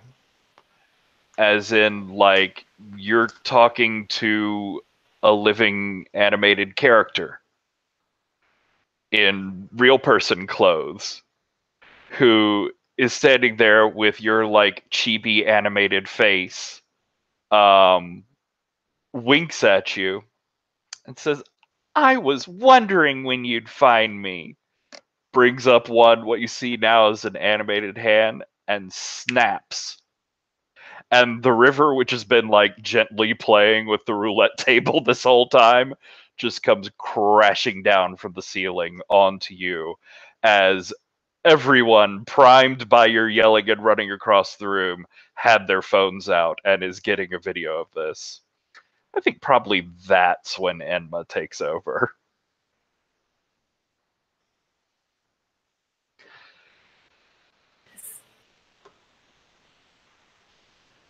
We continue with the scene. Yeah. What is? I'm curious what you think Enma taking over here would entail. Do you think it's your darkest self, or do you think it's something else? Oh. I could see your darkest self here. Yeah, darkest self works super well here. All right, why don't you read that out? They want drama? Well, baby, you are Shakespeare. Master of the four-letter words and tossing drinks. Nothing on you. Reality TV is your life and you are the star. Crush anyone who stands against you and voice your opinions with a megaphone. No one has it worse than you, and you want a full house at your pity party. Escape your darkest self when you see a tragedy that doesn't involve you, or doesn't involve your drama, or when you willingly listen to someone else's problems. So yeah, take a few minutes to think about what that's going to look like. But as the sort of camera flashes are going off around you, they're reflecting off all of this glass and all these surfaces everywhere in here. And the reflected lights, they stop being like white camera flashes. They turn to hues of green and purple, and you see like all of these planes of glass are all lighting up with different colors, until this whole glass Pantheon building becomes this swirl of green and purple lights sort of flashing and circling around and around, until just in one of the camera flashes, suddenly standing there are Janus, both of them looking in different directions. They both reach up, passing 1, 2, 3, 4 back and forth between them, and snap as the lights pulse, go crazy, music starts up, and people just start pouring out of these planes of glass, like walking through a doorway. Club kids in every sort of like neon sparkling day glow outfits, weird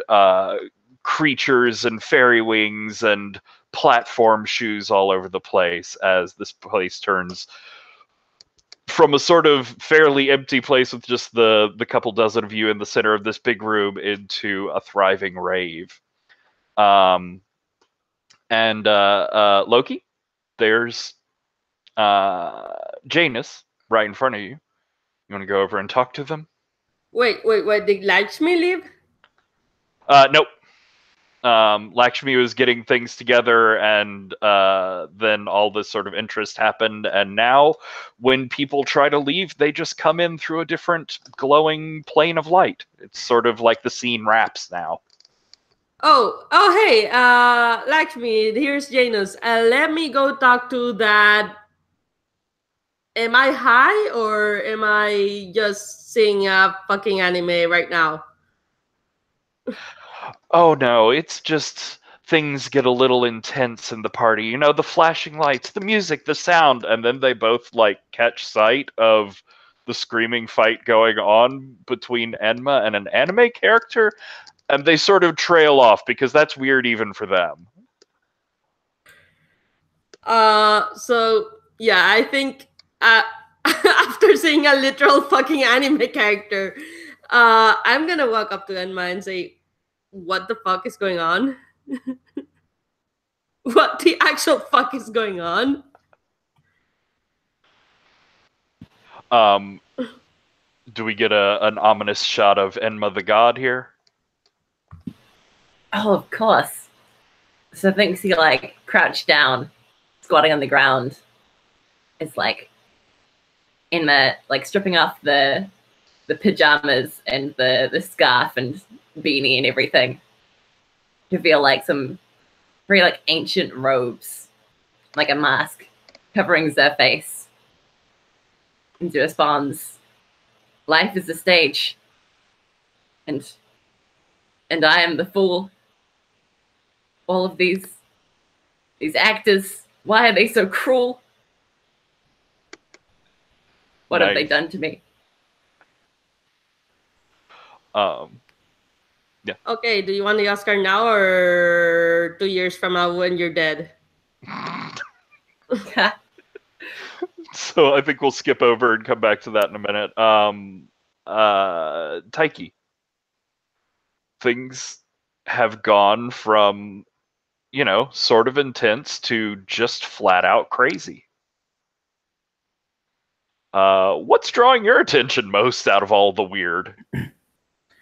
Well, he's in the midst of sampling like all of these weird flavors of beer that Loki has amazingly on hand, and he's looking over at the cartoon character now arguing with Enma, who is like looking really serious now. Not like ridiculous animated serious, but actually serious. Enma's gone like full Greek chorus here. So he's not getting anywhere near that. But he is going to watch and continue to drink. And if Iris is anywhere close, he'll say, "Come have a beer. This is going to be good." It's going to be good. And I want to perform a miracle, I think. Haven't you already performed a miracle? I mean, that's happening right now. Miracles going everywhere. That's not you. I thought that was you. What, that thing? That is like straight out of Iris' playbook, isn't it? I love that he just assumed that you were fucking with Enma. That's not you? I wish it was. Oh shit, this is even better. He cracks open another beer to the flavor. I'm not sure what this label even means, but so I think just the nature of like handing out interesting drinks and being someone who is totally at the moment on the same wavelength of Eris of fuck yeah, this is crazy. Let's see what happens next. I'm interested in maybe you turning Eris on there. Okay. Or at least rolling to see how you do. And that'll be with hot. Well, hot is my best stat, so let's see how it goes.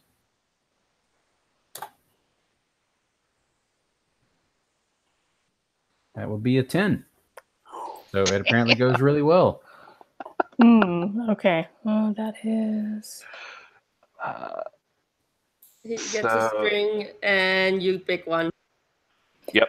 And don't you have a move that lets you choose my reaction for me? Only if I spend a string on you to give you a +1, and that takes you to a 10.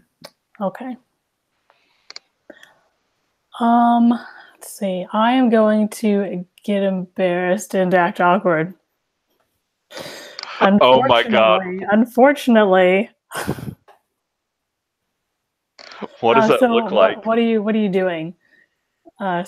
Just like the conversation and Yeah, and like handing you one of these weird flavors of beer, like just randomly pulled out. It's just those random craft beers that you might find at any random number of hipster bars anywhere in the Pacific Northwest.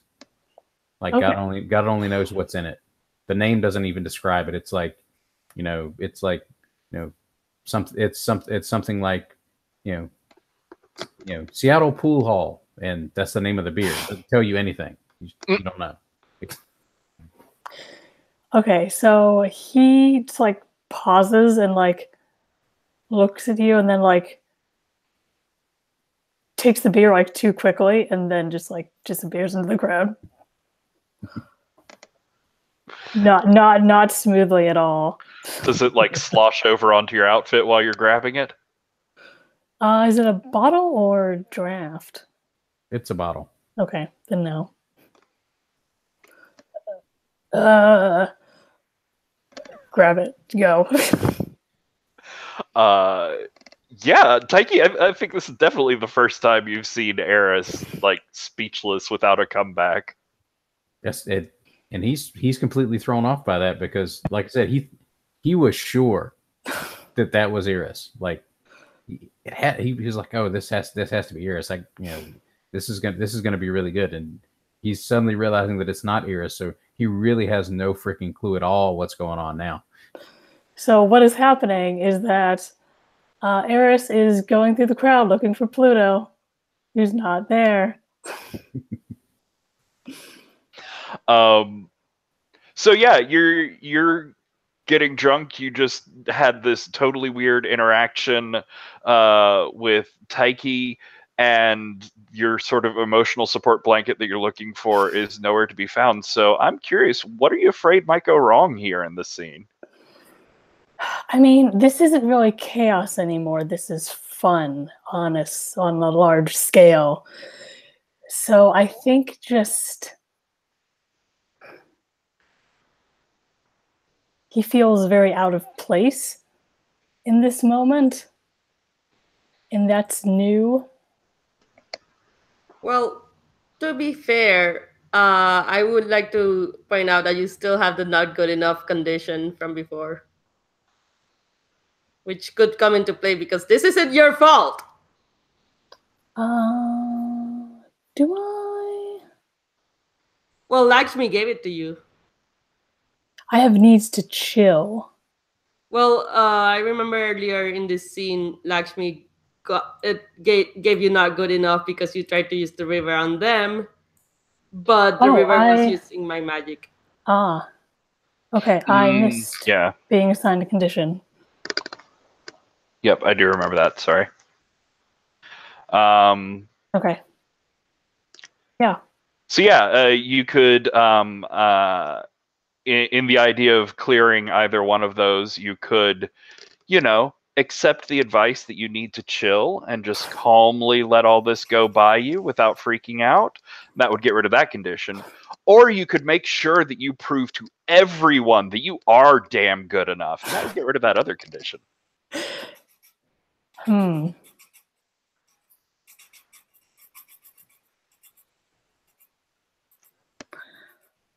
Okay, I think.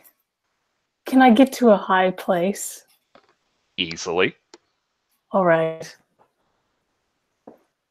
I think I want to have a performance. Nice. What are you trying to like express to people? What do you need to get out? Let's see.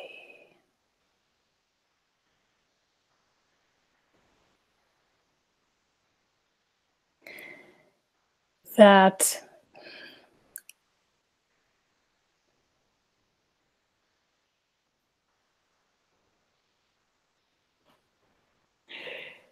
this is where I belong and I am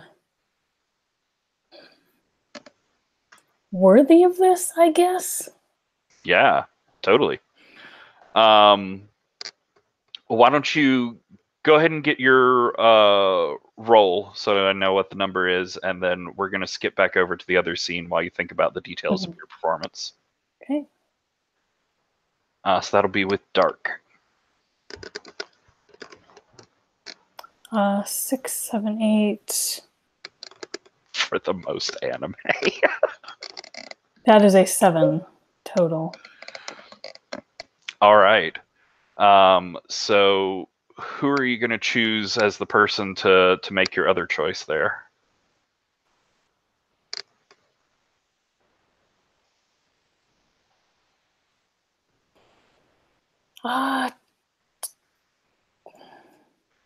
Taiki would be interesting.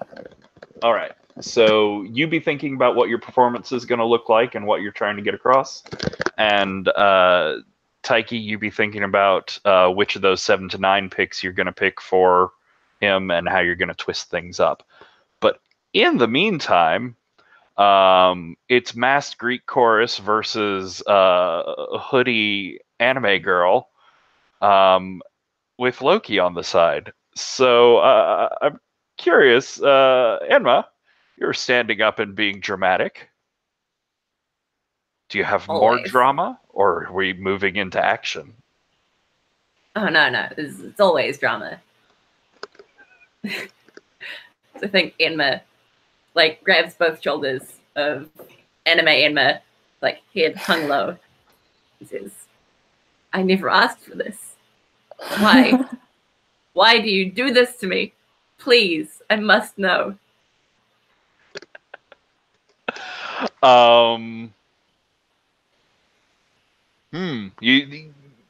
Things are going very their way right now.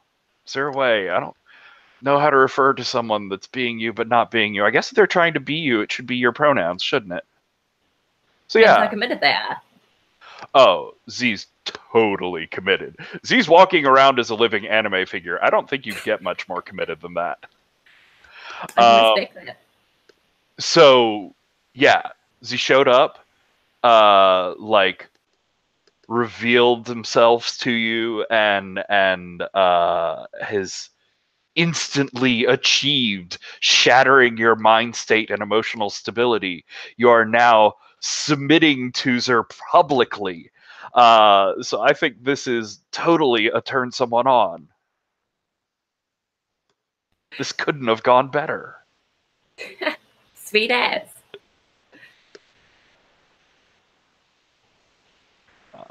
Also has a chance to get you a string on Zer if you want to like do some pulling there. Oh, nice. I got 2 6s.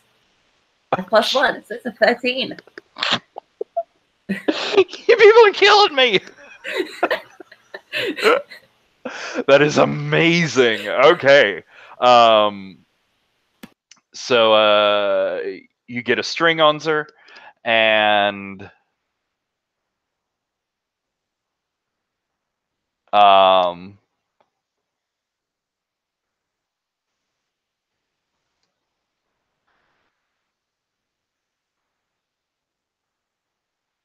he looks at you as you're like sort of dejected and staring down at the floor. He takes a hand and like puts it on the side of your face. Says, "No, it's you shouldn't feel like that. This is just it's a partnership. You're not a failure, you're not less than, you're just part of. just need to accept that we can be the best Enma there is. And he's promising you what he thinks you want, in that you've apparently, like, you're standing here broken, you've lost the way to be Enma, you're not sure how to do it, but could take on a partner right here. Don't worry, they'll show you the way. It'll probably go great. Oh. How do you react to that offer? My role has always been that, the actor. I was destined to follow the stage instructions, to make the show go on. There cannot be a show if we do not cooperate. Please, tell me, what do I need to do? How can I perform?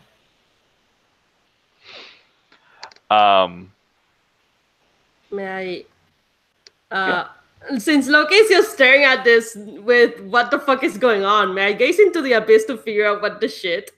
Ooh, yeah. I like it. So what here is triggering your gaze, or like, what does it look like when you gaze? I think I'm just staring like with that what the actual fuck at the fact that there's a literal anime character and now Enma has traditional Japanese robes on and trying to piece things together, and I don't because I got a 5.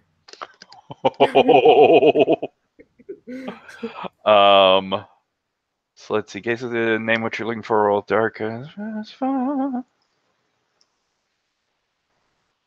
All right.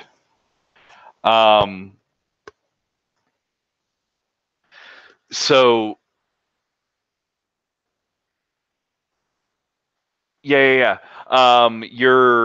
You're staring at the two of them in the lights, and like all these flashing club lights are going off. The colors keep changing. It's sort of hypnotizing, and you feel the colors like starting to coalesce. You can feel this like insight, this truth that's like on the tip of your tongue. You're just about to realize what's going on when you finally, like, you realize you've been ignoring it, but you feel this buzzing in your pocket, and it's your phone, and you just pull it out and glance at it. It's okay, mystical significance can wait for just a moment while you check your updates, and you see like 5 missed calls and 15 texts from your grandma there on your phone, and I think it breaks you out of this sort of semi-mystical moment as you see these like frantic texts from her about,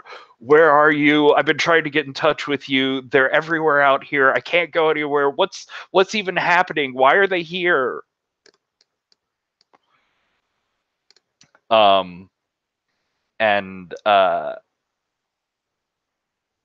Enma, you've got one true Enma across there, and you're saying like, what do I need to do, basically? Pretty much. Give me my stage directions. And he takes your hand and steps in close and like pulls the mask off of you and says, we don't need that. We just need each other. We just need to perform and show everyone who we are.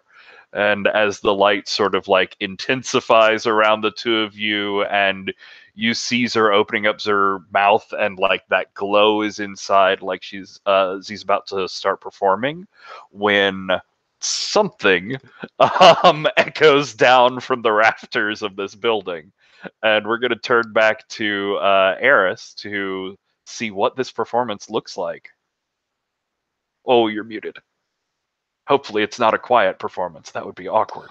No, it's going to be very loud with lots of screaming. Ooh. Well, I mean, he's like metal, so Yeah. I want to change all the lights to black lights Nice. and just like yell, just hey, basically to everyone below, and then just start going.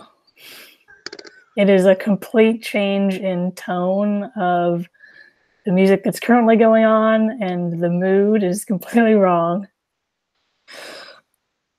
But I am taking control of this situation. Love it. Yeah, I think there's just this like harsh dissonance as for a moment your performance is fighting with the sort of setting that Janus had going on, and then you just completely overwhelming Janus's club track, and this sort of like harsh screaming echoing as it bounces around these glass walls almost turns into like screaming sort of crow bird sort of noise. The glass is probably shaking a little bit. Oh yeah. And Chris, what do you think the twist there is for the 7 to 9? I think the crowd goes wild and someone gets hurt, and that happens because the glass is not just shaking. Like on the big bass hit, it shatters. Like every one of those like windows that people have been bouncing in and out of just shatters, like explosively shatters, just into like millions of pieces. Not like a big break or something like that, but just goes everywhere. Yeah, nice. So yeah, I think your performance is building up, and you feel the glass around you starting to shake, and there are like these sort of this rain of like glittery glass bits that are coming off of the edges of the pieces, and the crowd is like looking up at you in the black light, and they see this like snowfall of glittery glass coming down through, and they're like impressed, and it's sort of like an ooh moment, and then the drop hits and the bass shatters everything, and it turns from ooze into like people are screaming, people are getting cut, there's like you can smell blood on the air. Things have gone a little bit crazy. Yeah, I'm just gonna keep going for as long as this holds out. So yeah, and so I think those vibrations, like they're getting stronger and stronger. There's more of these glass panels that are starting to break, and people, you can see like the metal of this and structure of this building starting to twist and warp. But Eris seems perfectly content to just keep getting louder and louder and louder. So I'm curious how Taiki is reacting to this. At first, Taiki thought, "Oh man, this is even cooler. This is seriously," because Taiki's had enough beer now to where he's a little wonky himself. So at first he thinks this is going to be really cool, and then like all the glass starts coming down. So I think once that starts happening, once you get the first window shatters, and then it starts to like sort of run down from the top where Eris is standing and rocking super hard. Like those windows are shattering as it's going down, and as the people are running, I think he's going to start. I think he's going to work a miracle. I think he's going to have all the glass, the biggest chunks of glass, the ones that would actually like seriously injure people. Those are going to miraculously not actually hit anybody. And so there's going to be like that part is just shifting around. So 1, 2, 3, 4, and all right. So first of all, stopping back in at the performance, for getting a hit there, Sarah, you do gain a string on someone here. Who do you think you're taking a string on? You're muted, by the way. Who do you think is most impacted by this performance? Or most realizes that you are a true god who deserves to be feared? Can there be someone in the crowd who has confessed to me? Oh yeah, definitely. bad person. What do you think their name is?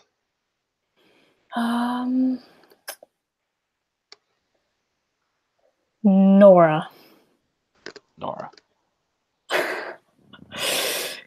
All right. Archbishop Richards in the rave crowd. Yes. Who knows who came flying in through these portals? Yeah. So I think because of the miracle, everybody who's not Eris is just going to take one harm rather than the lot of harm they were going to take. You get like brushed by the initial glass rain before Taiki can work up to his 4 and snap. But yeah, so what does it look like as does the glass go back into its place? Does it just disappear? Does it turn into harmless glitter? What's your miracle do to it?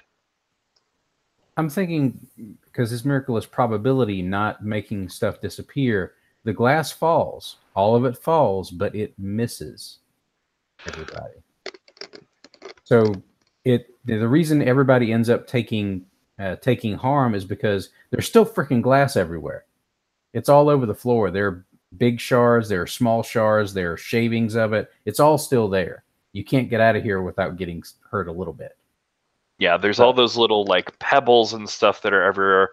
But yeah, I think a couple of the big up to like person-sized shards of glass that come down, they all land just like within inches of someone, just in front of them or just to the side of them, in this sort of perfect quivering like force of landing there. And I think I have to pick 2 of those consequences that occur as a part of the miracle, right? Mm-hmm. So what I'm looking at choosing is someone sees what I don't want them to. I think that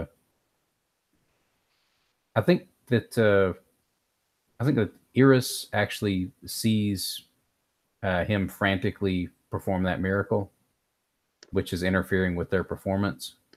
Mm. And he didn't want anybody to know that or he didn't want Iris to think he was like interfering with her performance, or he didn't think Iris. He didn't want Iris to think that he was interfering with his performance, but he also didn't want like everybody to get shredded. So. Eris, there's at least that one was person. Part of the performance. Yeah, there's someone down there who obviously doesn't understand the true mastery of your art here. And what's your second pick, Chris? I think the second pick would be that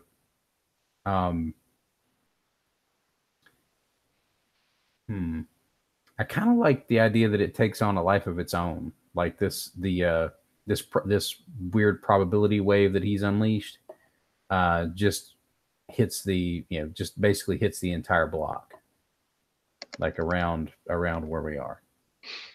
And so like just ridiculously improbable things are happening outside. There are traffic light malfunctions that should almost never happen, and all sorts of just things that go weirdly wrong in Rube Goldbergian ways that just sweeps out on a wave like for the entire block. Nice. So we'll see some more of that sort of spilling out there, but Loki. You have your phone, you have this weird Enma duo in front of you, you have glass raining from the ceiling and an ever-increasing sort of wail out of Eris. What's catching your attention the most at the moment? So I'm guessing after the whole shattering of the glass and all that shit, I'm pretty much calling my grandmother to see where the fuck she is. So I definitely think you need to get out of this building in order to actually make a phone call, because there is all the noise times 10 going on right now. Oh yeah, definitely. So why don't you give me a runaway to get through glass rains and competing miracles and performances from every side into somewhere quiet and that you can call from. Ooh, that's a 1. Jesus, a what? I rolled snake eyes and I have -1 volatile, so yes, a 1. That's amazing. So yeah, go ahead and take an XP. I took 2 because I forgot the previous one, right? Nice. Yeah. And let's see, I haven't had to look at my moves in forever. Well, runaway. Well, it's a miss, so it usually doesn't have the miss condition. Yeah. Um,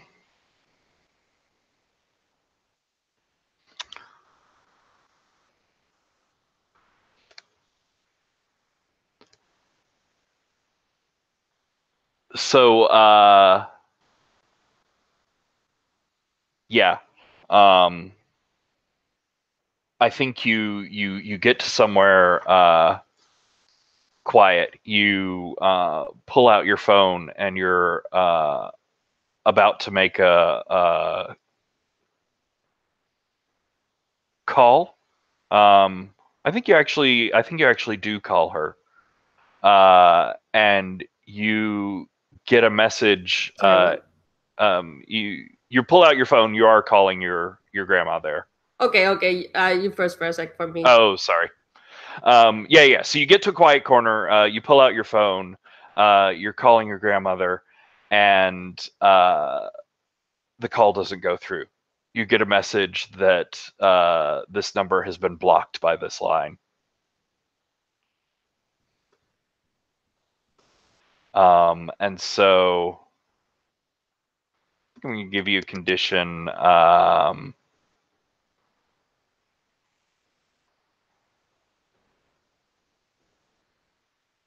think it's just like, yeah, I think afraid.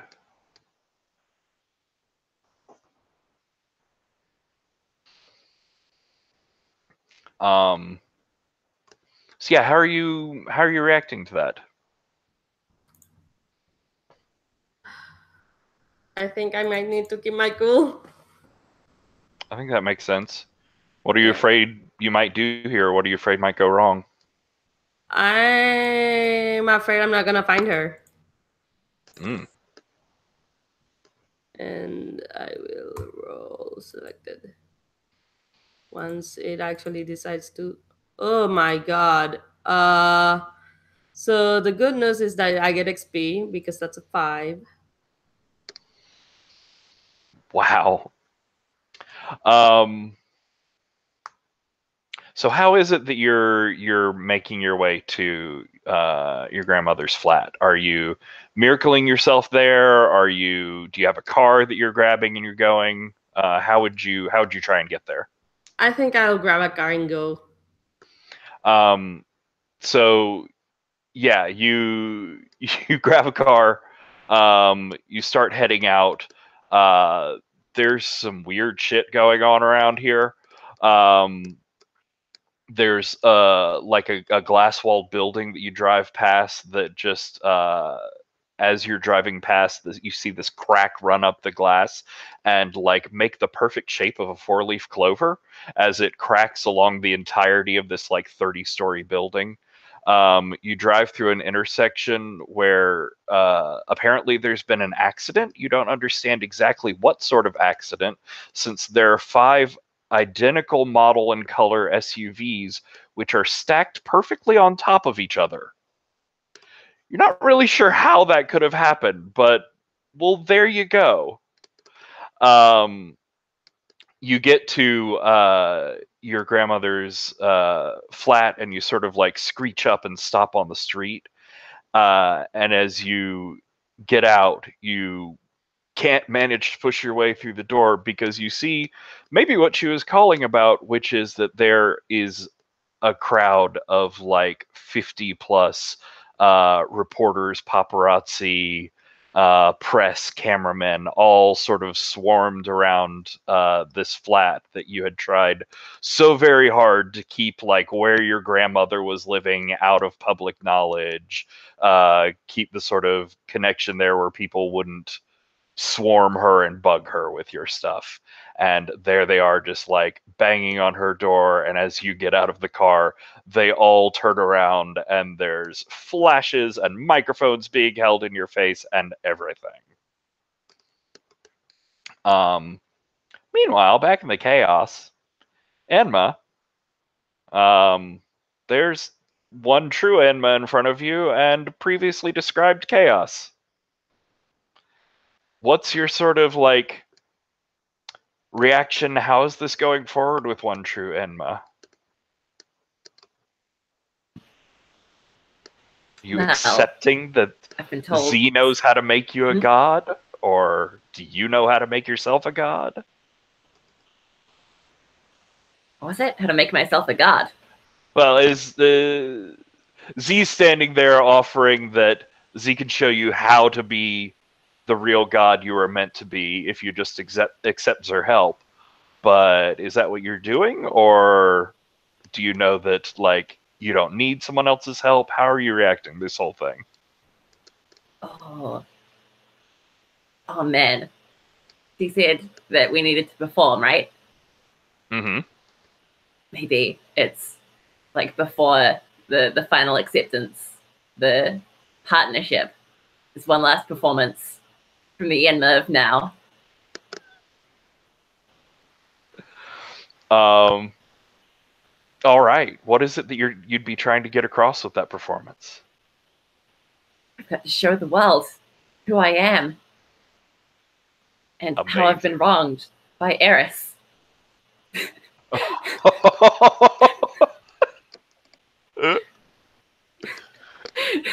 Beautiful. Yeah. What does that look like? And give us a dark roll. Alrighty. Dark roll first or after? Your performance aesthetics are going to go off no matter what. So why don't you describe and then roll? Sweet as. So it starts off with like a lights, camera, Enma, action. And then from all of the black lights, a spotlight appears on the roof. Multiple spotlights appear on the roof, pointing directly on Enma, who goes into this monologue, this like, forsooth, I know not why I am so sad. It worries me. You say it worries you. How I bought it, found it, or came by it remains unbeknownst to me. And as Enma is narrating this, we see like Enma as a child, like on like holding sticks, catch like a big doll of what Enma's currently wearing, and it's like the child Enma puppeting their way, their way through life. We see like this, like all spotlights like congregate into like one scene, and we can see like in the underground railroad track meeting spot, like Enma being attacked by Eris and Loki. And then like later on, like flashes to like Enma crying over a riverbed where there's no river anymore. And then like finally, as Enma's moving along the story, it flashes on Enma, the child and the doll, pointing an accusatory finger at the still performing Eris, saying, "You have done this to me, but no more. No more, I say." Or take it in Enma's hand.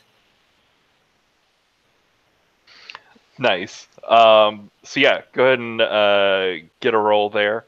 I think like as these spotlights are sweeping around and as your story is getting sad, like the river comes in to accompany you and is now like gently raining sad anime rain from the ceiling inside this building. Everywhere where the spotlights sweep over for just a moment is like drawn and illustrated and animated rather than real life, and then the spotlight sweeps past and it's normal again. But yeah, they all sort of turn straight up to Eris there at the end, and Eris is caught in this anime spotlight beam. He's drawn and animated, and I think now has these like big shadowy black crow's wings coming off his back. What was your role like? That is so beautiful, and I got a 6. Do you have a string on Eris? Oh, I have so many strings on Eris. I will use one of them. Why not? Great, because Nice. I think I got this string from saying Eris feeds my drama.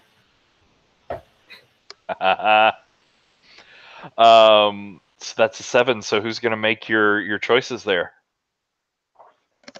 And I've already chosen Eris. I'll throw this over to Maria. All right, cool. Let me look at the move again. So 7 to 9 on a give a performance.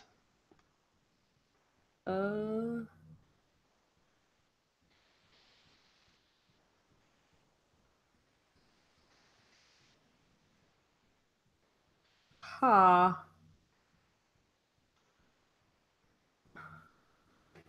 I mean, I guess it depends on like the meta aspect of who the fuck 1-2 is. Because if they're like a separate thing, I can go with you gain the attention of another god who arrives and twists your performance to their own ends. But how many stations are you gonna be in, Sarah? This is the last one. Okay, Unless someone drops out, but probably this one. All right. Sure. Let's have the crowd goes wild and people get hurt.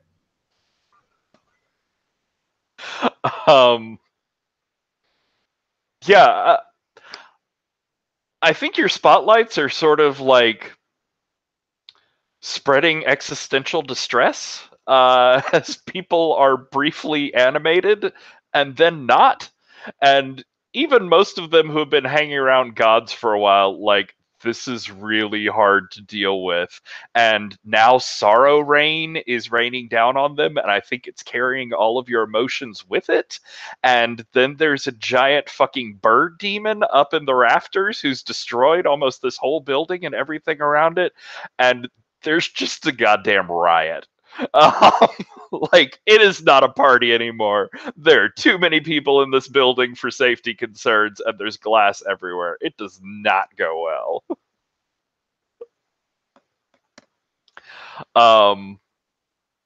So Taiki, yeah, all that. What's our sort of like final scene we see from Taiki here? I think you see like Taiki like looked up during that whole performance that then focused all the spotlights up to Iris, and he looks up at Iris and is you can tell that he's not liking the way this was going, and then all of a sudden everybody starts to panic again and then starts to run with all the glass everywhere, and it's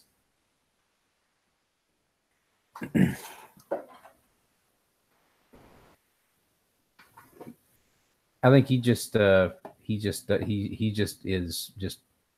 puts his head in his hands at that point. Just like he was sitting in front of like one of the little mini bars, slowly drinking those beers, and finally he just like drops his head into his hands and like it all went wrong again. It all went wrong again. And that's kind of where his scene wraps up. Oh, sad face.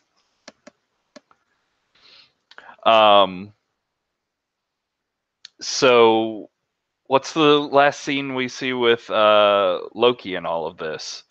Do you think we see Loki like fighting with these reporters or dealing with them, or do you find some way to skip past them and go straight to your grandmother? What happens? It depends on where my grandmother is. She's holed up inside. Like if she's inside, then I'm gonna give my performance right here to. So like, Nice. because of course I want to see what I want to show her what I actually do, I guess. Oh, cool. So is your performance aimed at these journalists here? Sure. Is it basically fuck the fuck off? Yeah, pretty much. All right. And I will, I guess, roll with -1. Reroll. Oh, hey, that's a 10. Oh, wow. Because I got an 11, -1, 10. So what does your performance actually look like? Like, what's the special effects that go on here? I think it's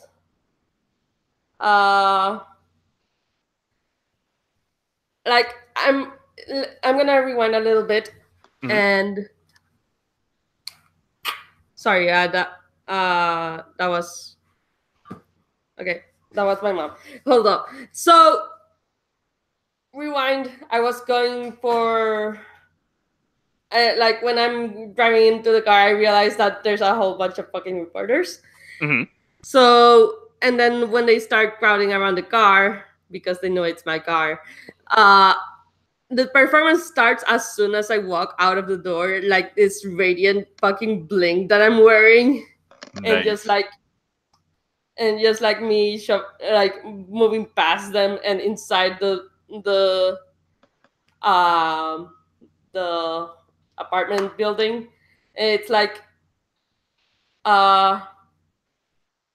step aside, bitch, because I'm walking through. Nice. And you got a 10, so you'd get a string on someone, which is, less important than like who is the most affected. Is it your grandma? Yeah. Nice. And I wanna string on my grandma again. Sure. Nice. And then who else is there that you think like wildly overreacts to this performance? Dia. That's exactly what I was gonna say too.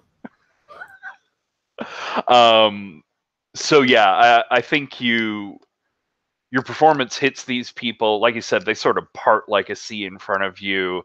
A number of them, especially like the paparazzi, they seem hounded suddenly by guilt and fear, and they go like running off in every direction. You hear the screech of like tires and car horns as they're running into traffic, and cars are like hitting into each other to avoid them. And there's Dia, who just steps out of the shadows next to your car, camera out, and recording all of this just with a self-satisfied smile on her face. But as you get up to the building, you look up and you see, like in your grandma's window, like the curtains are pulled aside. She's standing there. You see her face sort of lit by the divine glow of your performance here, and her eyes are just like wide in this thing of like, what?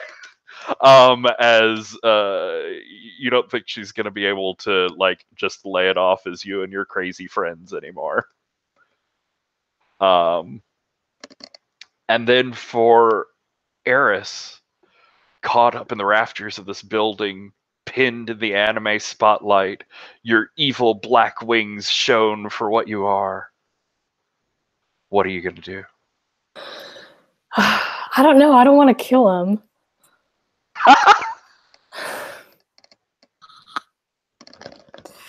But yeah, he would just double down. Can I make the lights go away? Yeah, definitely. You could like I don't think it'll even really be a thing to wash that away, but what are you going for? Would you like be going to lash out at Inma? Would you be shutting them down? Something else? What do you think? How high up am I? I mean a good like dozen stories or so. Okay. Could I would like to jump down on top of her, but like not die on the way down or on impact. No, totally. You can weave a miracle description into a lash out move. Okay. You don't need to necessarily do the miracle move. You have access to godly stuff. So how is it that you don't die on impact? You said I had wings. Let's use those. All right. Controlled fall. But banish the anime light first, because that's disturbing. Yeah, you just give like a snap and it's the anime lights go out. We're back to a mixture of black light and sort of muted green and purples it's very confused lighting right now. Yeah, and I just swan dive off the rafters down towards you. And let me roll for that.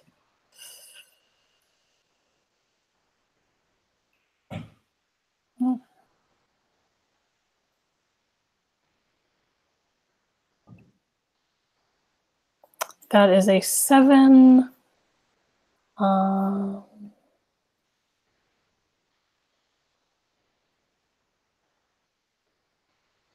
Plus 1 is 8.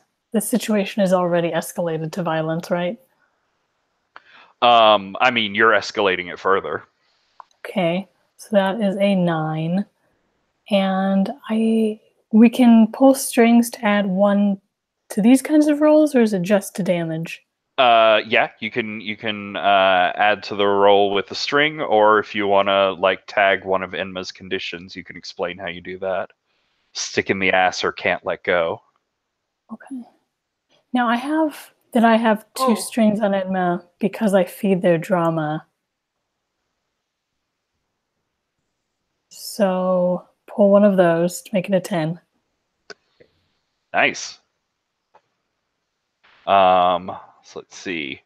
Lash out on a 10 up, you deal them harm, and they choke up momentarily before they can react.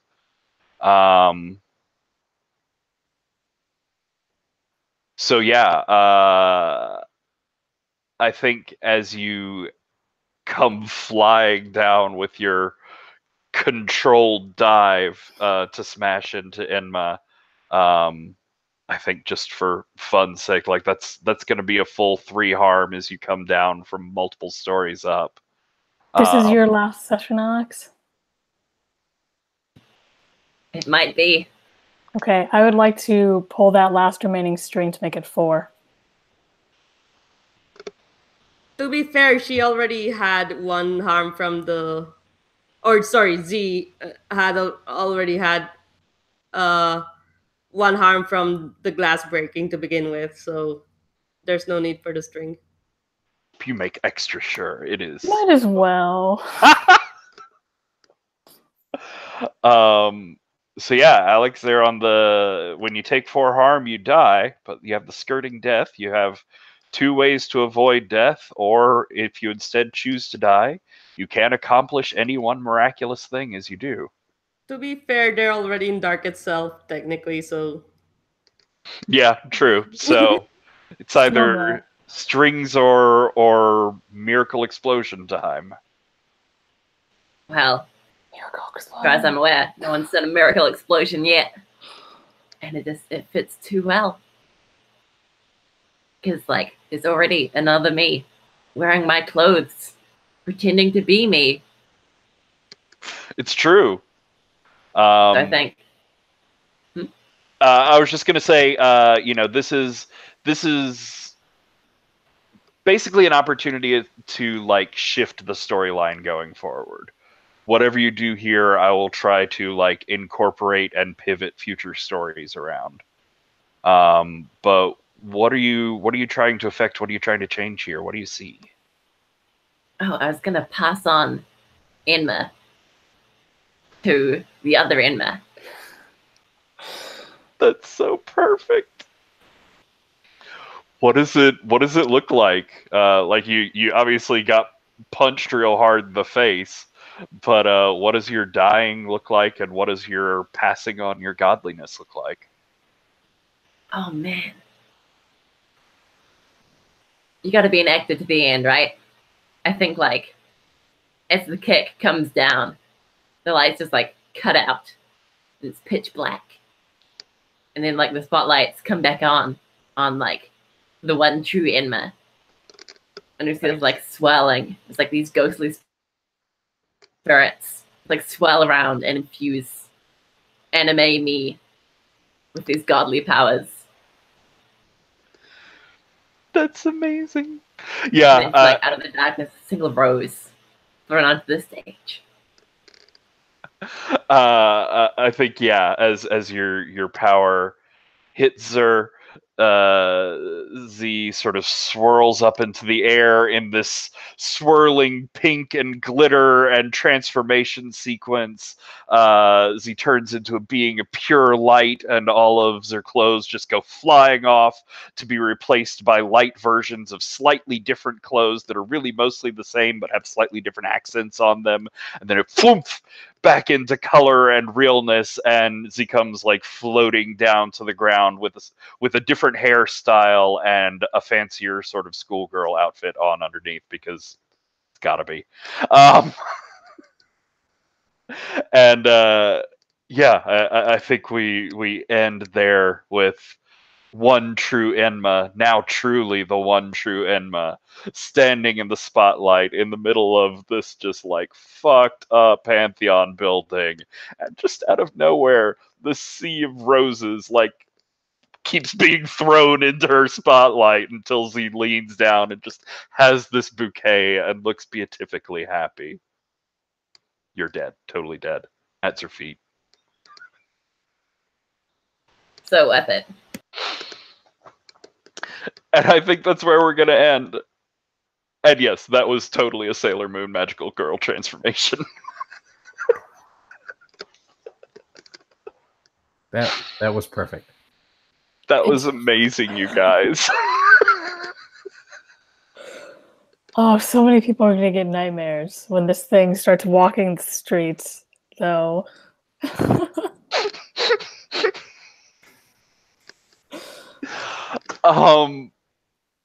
Wow. That went into wonderfully unexpected places.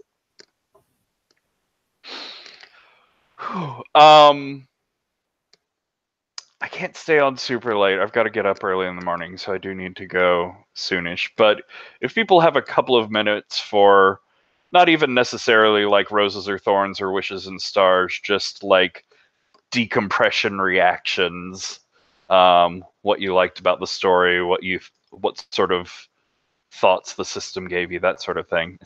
Anime is totally real. People have time for that? I've got some time. Cool. Let's start with Sarah. Thanks for taking your death so well, Alex. Agreed. You had to sit up and I had to spike. It's a good combo.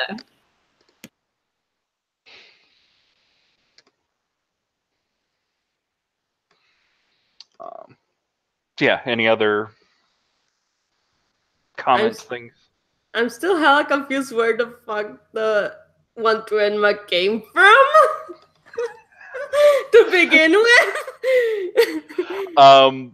Behind the curtains, that was sort of a like I also really liked that story from Enma that Alex really latched onto there, of like the actor becoming the real Enma.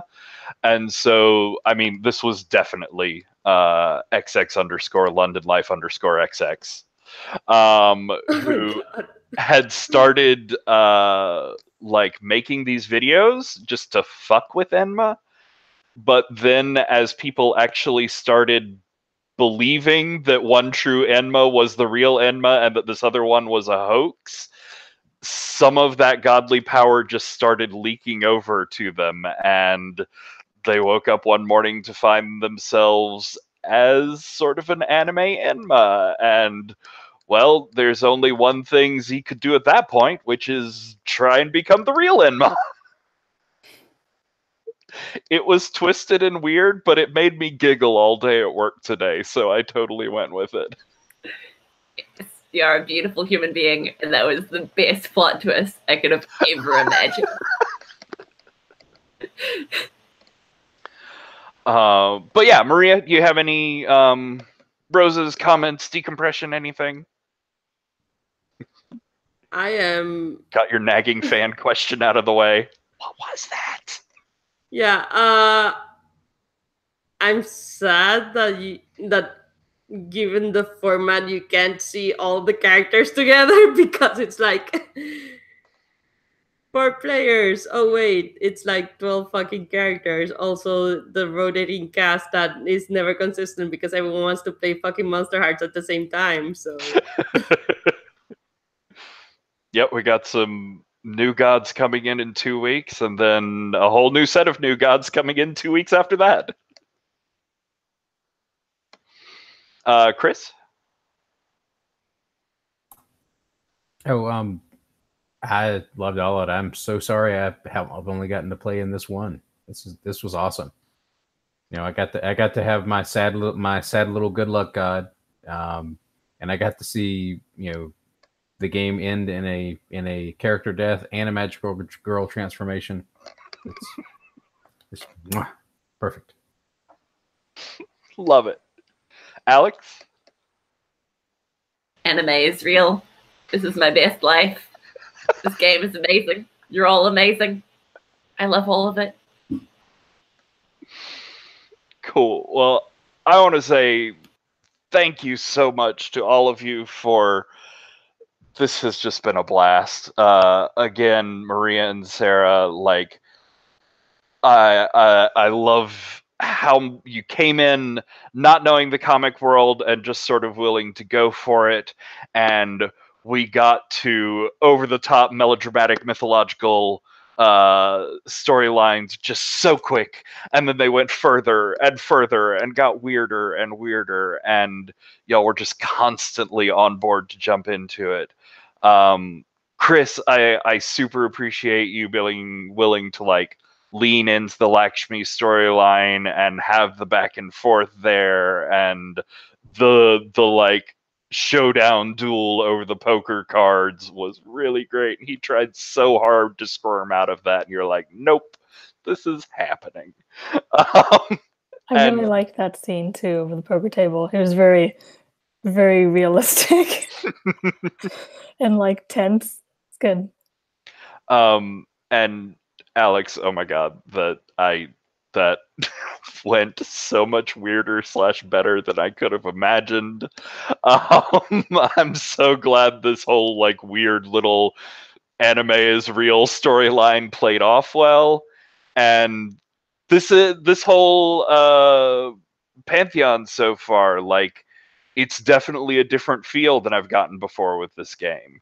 The first month I ran it, we were very much like mid-pantheon, sort of coming in the middle of the story and seeing people already comfortable with what was going on.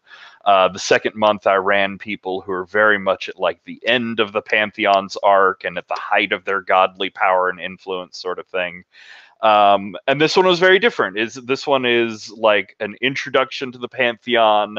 Things are still like fun and cool, and it's super fucking awesome to be a god rather than the weight of moral depression and stuff like that. And it was great to see that this game can go a bit more lighthearted, a bit more fantastical, but still be like weighty and emotional in interesting ways. It doesn't totally go off the rails when you lean into some of the godly craziness, and that was so fun to play around with. Thank you all for being a part of this. If you want to come back at any point, it's still going through December, maybe you could have a Return of your Gods. If not, I have a fairly good feeling that there are going to be some other games of this popping up in December, January, run by hopefully some other people. So there should be some more opportunities to play around with this world, even if it's not with me. Sad cry forever. But oh my god, I can't stop smiling. That was so amazing. I'm gonna go ahead and stop the recording here.